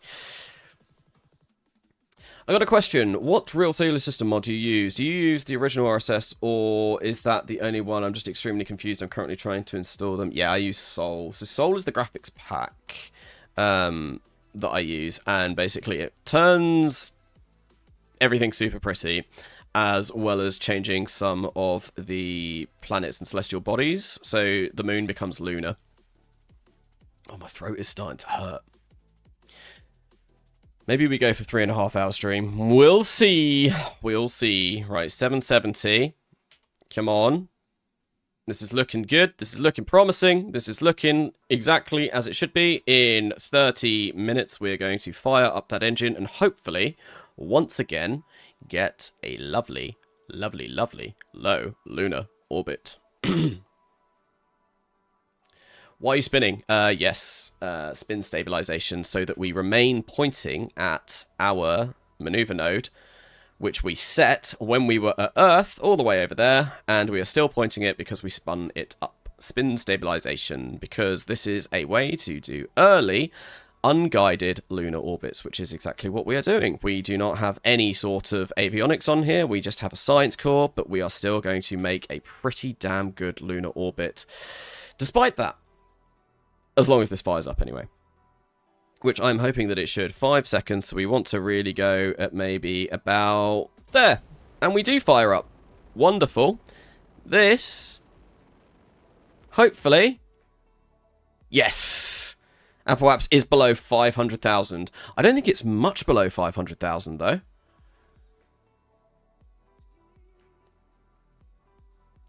Oh no, it's 240. Wow, I think we were in low lunar orbit pretty much the entire way round. That's a really, really, really good orbit. It's not a stable orbit though, because we can see that, like, predicted, you might not even be able to see that. Yeah, no, you can't, because my face is in the way. Predicted lunar periaps there is 61 kilometers, but as we get further down, if I get rid of that one, I can't. But yeah, it goes down to like 57 kilometers, so we are going to lose this maybe after about 60 orbits of the moon. It is going to smash into the surface of the moon because of Principia. But that's okay, because we have completed everything that we need for this contract, and that is going to give us a huge amount of reputation as well as confidence. I think it gives us 500 confidence. The people are going to be so confident in our antics now. Come on. Oh, we need to transmit science. Okay, that's fine. Auto. I'm sure there is some science that we can do. It seems like there isn't. Let's just... Magnetic scan is going to basically kill our battery. I think what we want to do is probably force run the telemetry experiment. If we go telemetry, forced run. And there we go. That should give us the science that we need to complete this contract. Come on. There we go. Lunar orbiter uncrewed, done. Now we can get rid of this forced run, and I guess we can do magnetic scan, because we probably get more of that science in the amount of time that we're here. We'll get 2 days of it. Oh. Oh no, yeah, we'll get 2 days of it, roughly, which is going to be a trickle of science. Like, it's a 30-day experiment. Yeah, it'll be a bit more probably than the Cosmic Ray experiment. Why do so many crew vehicles use fuel cells? Solar panels, even early on, seem so much better. Solar panels, so really, really early solar panels are basically just shit. They're really not good. They're really not good. So, fuel cells are a lot better. Fuel cells are a lot better because, like, sort of like Apollo-era capsules are just so freaking power hungry. They take power and they go, om nom nom nom nom nom nom. Like parry grip. And just, like, chew on all of those solar panels and spit them out for breakfast. Okay, well, that's great. We have managed to orbit the moon yet again. Let's go back to the Space Center and see what we've got next up on the agenda.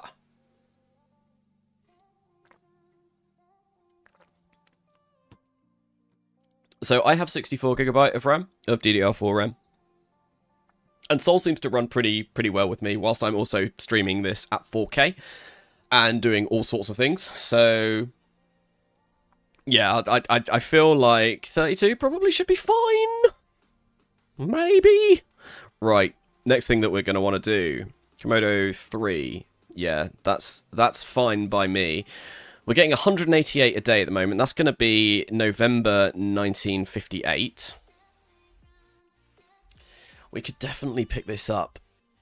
Oh, we could even pick it up breakneck. Get a load more money, but I kind of want to keep that money. Do we have any more? Oh no, we've got 1 lunar impactor, which will give us an extra 16 science. That's pretty good. We definitely want to do that. We kind of have done another lunar impactor, which is a bit upsetting that, you know, that we didn't get that. But I think we're at full reputation now as well. No, we're not. Ah, god damn it. We're not quite capping our subsidy, but we do want to get more confidence. Okay, 59 orbital rocketry is going to be the next thing that we get. We're getting 188 science a day. If we pick that up now... If we pick this up at fast, we get 700 odd left. How much is advanced crude orbit? 1,450. Yeah, we need to start saving confidence, I think. But we could...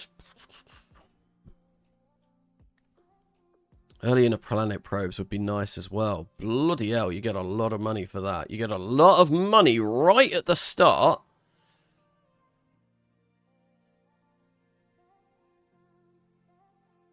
That's pretty good. early lunar probes is all we need to complete. And we get literally, if we get enough to take that fast, I think that's what we do. I think we wait for early lunar probes over the next year. We do the next impactor, we finish this, then we pick up early inner planet probes on fast, which will get us a stupid amount of money. Like, really, really, really quickly as well. If we did breakneck, we could get an insane amount of money, but I don't think we're going to wait for that. Okay, right, so yeah, that's going to be a whiles off yet, I think. Komodo 3 to do the next one, and then after Komodo 3, we'll wait until we've got enough money to make the next orbital rocket. Unfortunately... yeah, it's going to take a while to get that money, because I think it costs about 6,500. Or do we want to move the construction of this back down to 40, so we get a little bit more money? 242 a day, yep. Komodo 3, what's our research looking like? 1961 to get early human spaceflight science. That's not great. Oh, we need more money. We need more money. I think maybe in 1959 we pick up that satellites. Oh no, we need so much things that we need. So many things that we need and not enough time to do all of them. Right, 6 days until we've got Komodo 3, but we can also now work on Leica. Oh, my camera's gone. Wonderful. Thanks to Die camera.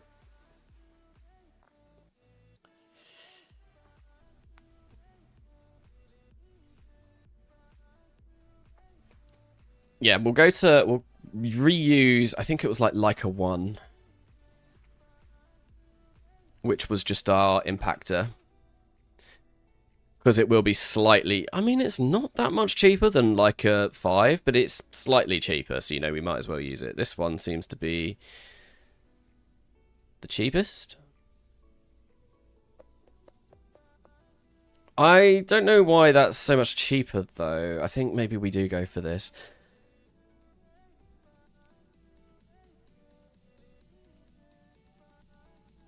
Is this the one that lasts a hell of a lot longer? 49 days. How much does this weigh? This doesn't weigh enough.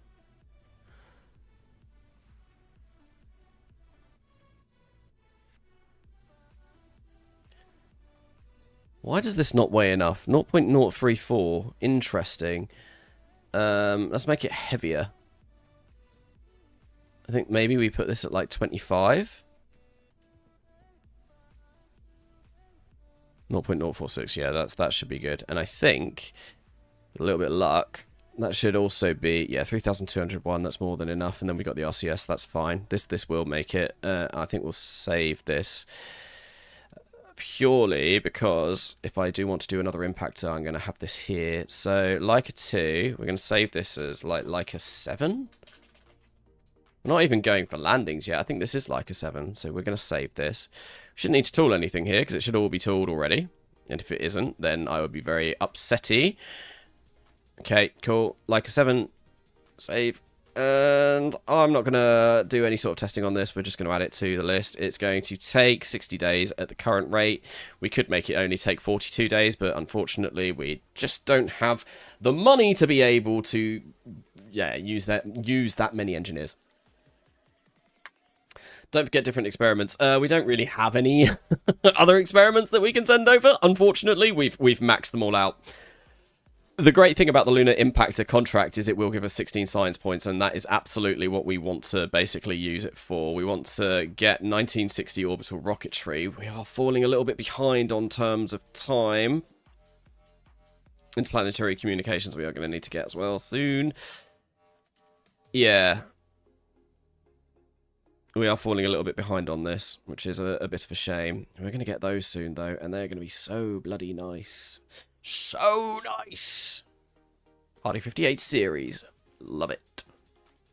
Have I done X-Plane program? Not in this series, no. We didn't do X-Planes. I did do X-Planes in Kerbal Gets Real Redux, and basically because this is a live stream series, and because X-Planes are fucking boring to fly, it was decided that we're not going to do that. Lob an upper stage at Venus for some confidence. Yep, there we go. Send it to Venus for no reason whatsoever other than basically look at what we can do. Right, Komodo 3 is going to take 6 days now to build, which is wonderful. I do want to start maybe getting my research back up as well, because I do really want research to be done sooner rather than later. We're getting 155 money a day for 5,000 a month. That's fine.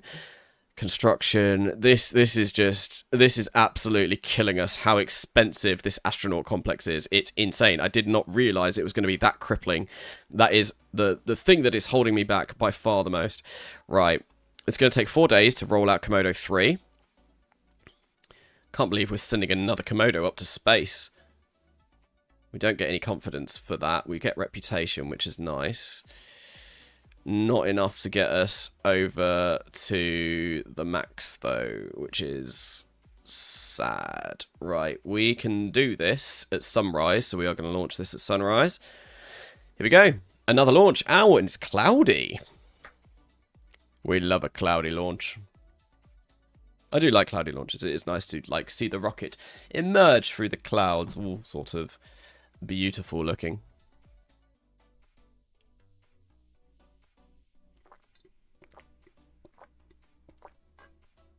Oh, I am thirsty.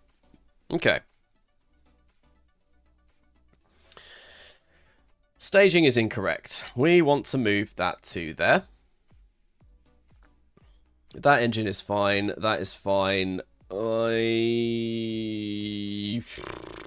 don't know if that's fine, but we can just leave it as last stage of 3 and not have to worry about that until we get there. So, we want to go to PVG settings, ascent settings. We want 3 and 3 again. Seems like 3 is always our last stage.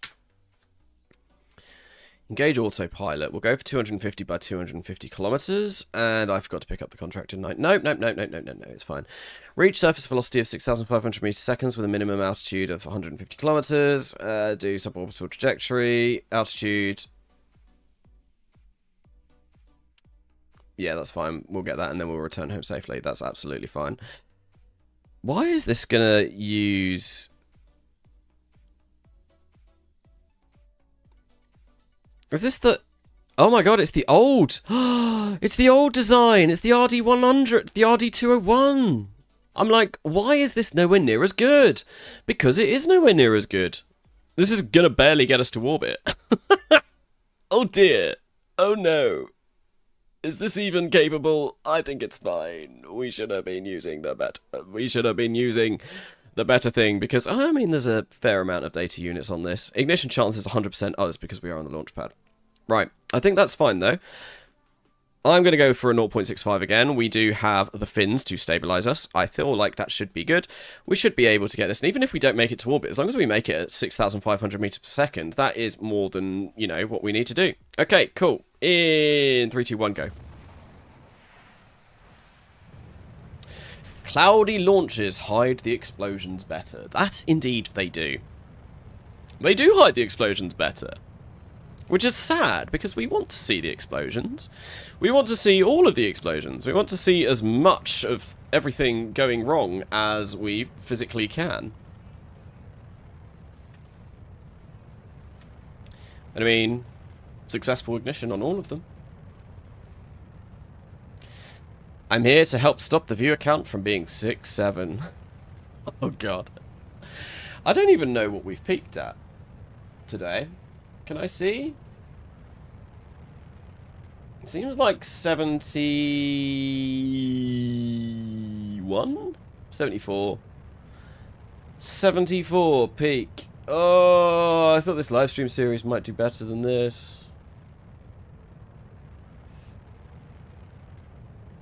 maybe we do just wrap this up when we get to the moon and I work on doing some more videos. Or do different live streams. I have to think of what else I could live stream. I do like doing live streams, but, you know, going from the Kerbal Gets Real Redux live streams and the KSP2 live streams and all of that, where I was getting sort of like 200-300 viewers per live stream to 60, it's quite upsetting. But once again, I do thank you for everyone for being here and spending your time.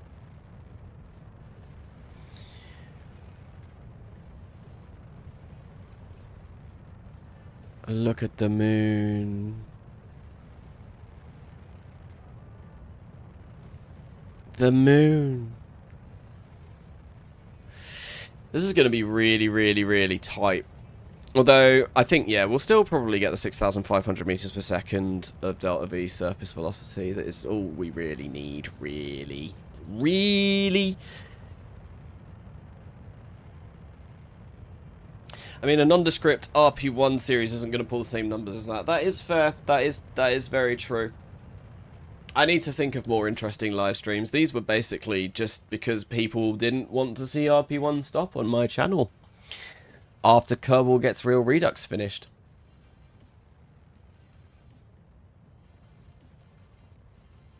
YouTube streams kind of suck now in terms of the algorithm. It promotes shorts and portrait streams now.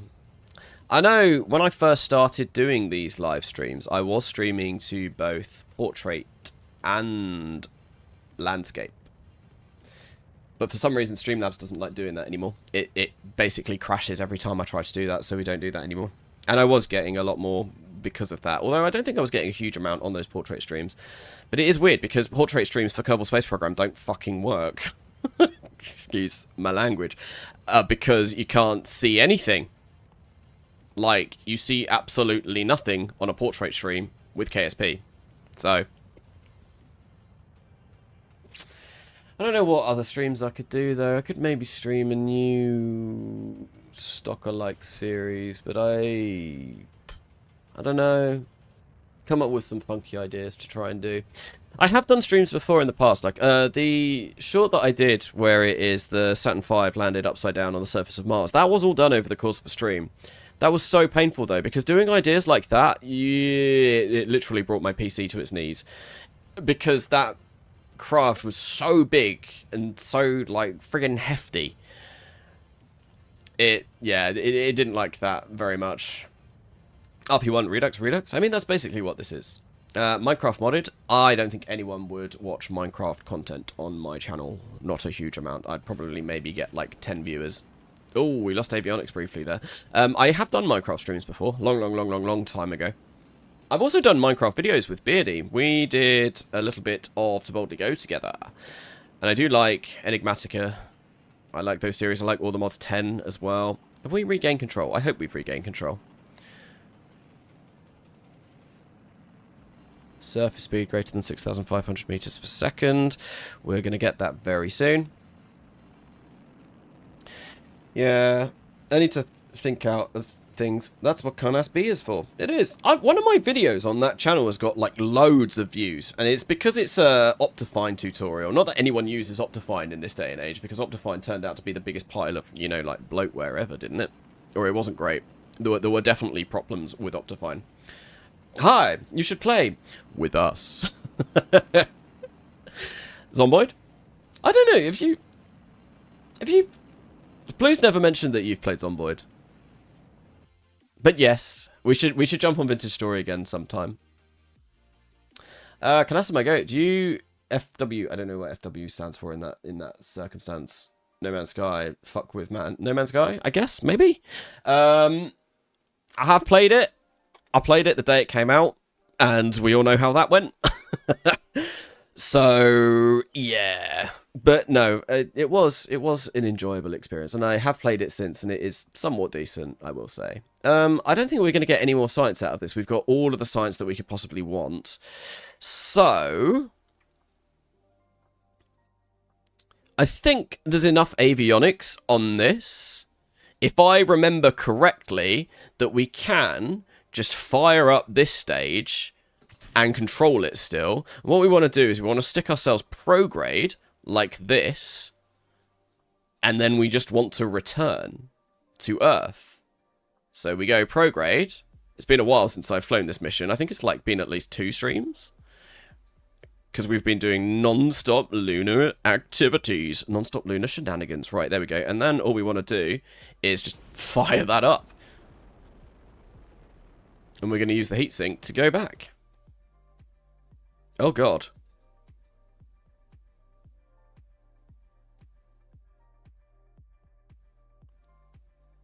Game didn't like that. It crashed.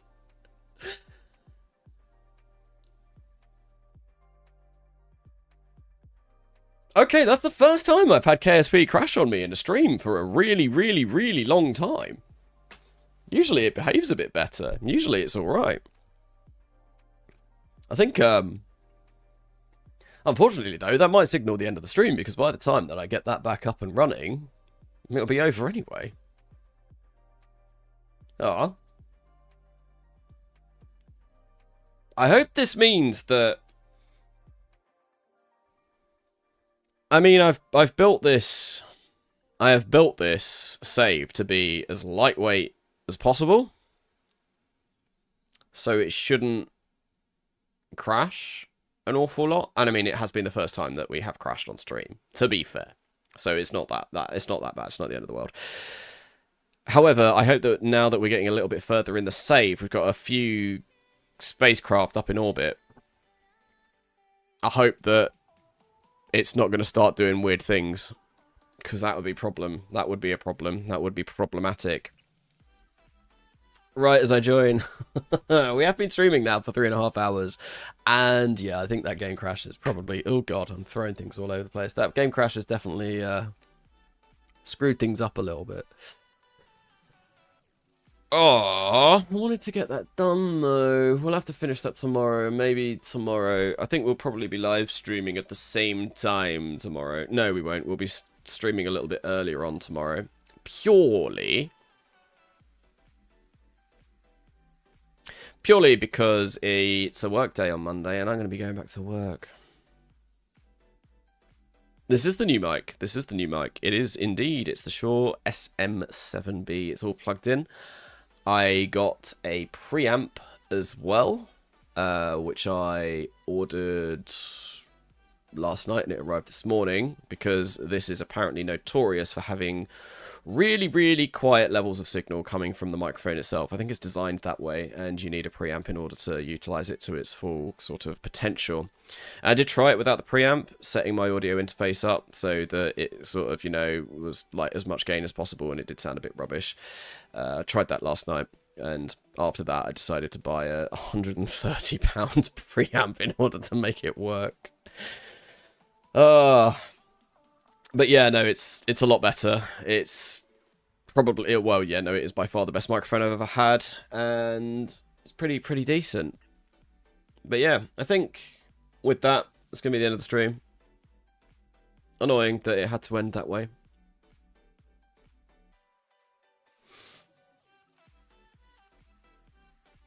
Could have gone better. But oh well. We did manage to orbit the moon twice today. We've smacked the moon several times as well. Tomorrow we're probably going to smack the moon another time, at least once more. And we're going to try and make our way, carry on working towards crude orbit. We might be able to make it tomorrow, depending on how long it takes. But if we don't make it tomorrow, we'll definitely make it soon. I think one thing as well... Next week, I haven't been able to put a video together this week because I have been focusing on doing these live streams. I think next week, I'm probably not going to stream anywhere near as much. Maybe we'll go back to maybe streaming like once a week, twice a week, maybe at that. And it'll give me a bit more time to work on a video. It also doesn't help that I have been playing RimWorld again in my spare time. And I'm basically probably going to go back to that now. I'm going to go to my heavily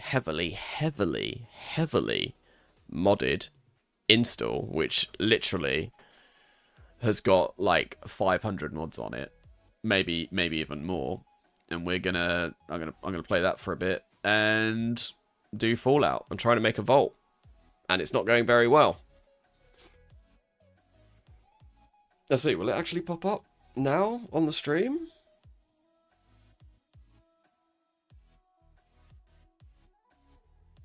No, doesn't look like it is. I might need to change my settings. Just finish the stream with a bit of RimWorld. Nah, but I think we will end the stream there. Doesn't seem to be...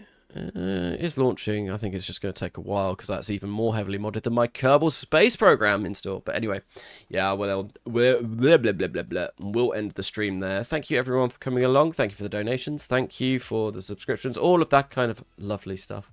It has been good. And yeah, we'll be streaming again tomorrow. And then maybe not as much after that. But cheers all. Until next time, I have been Karnasa, and I will see you later.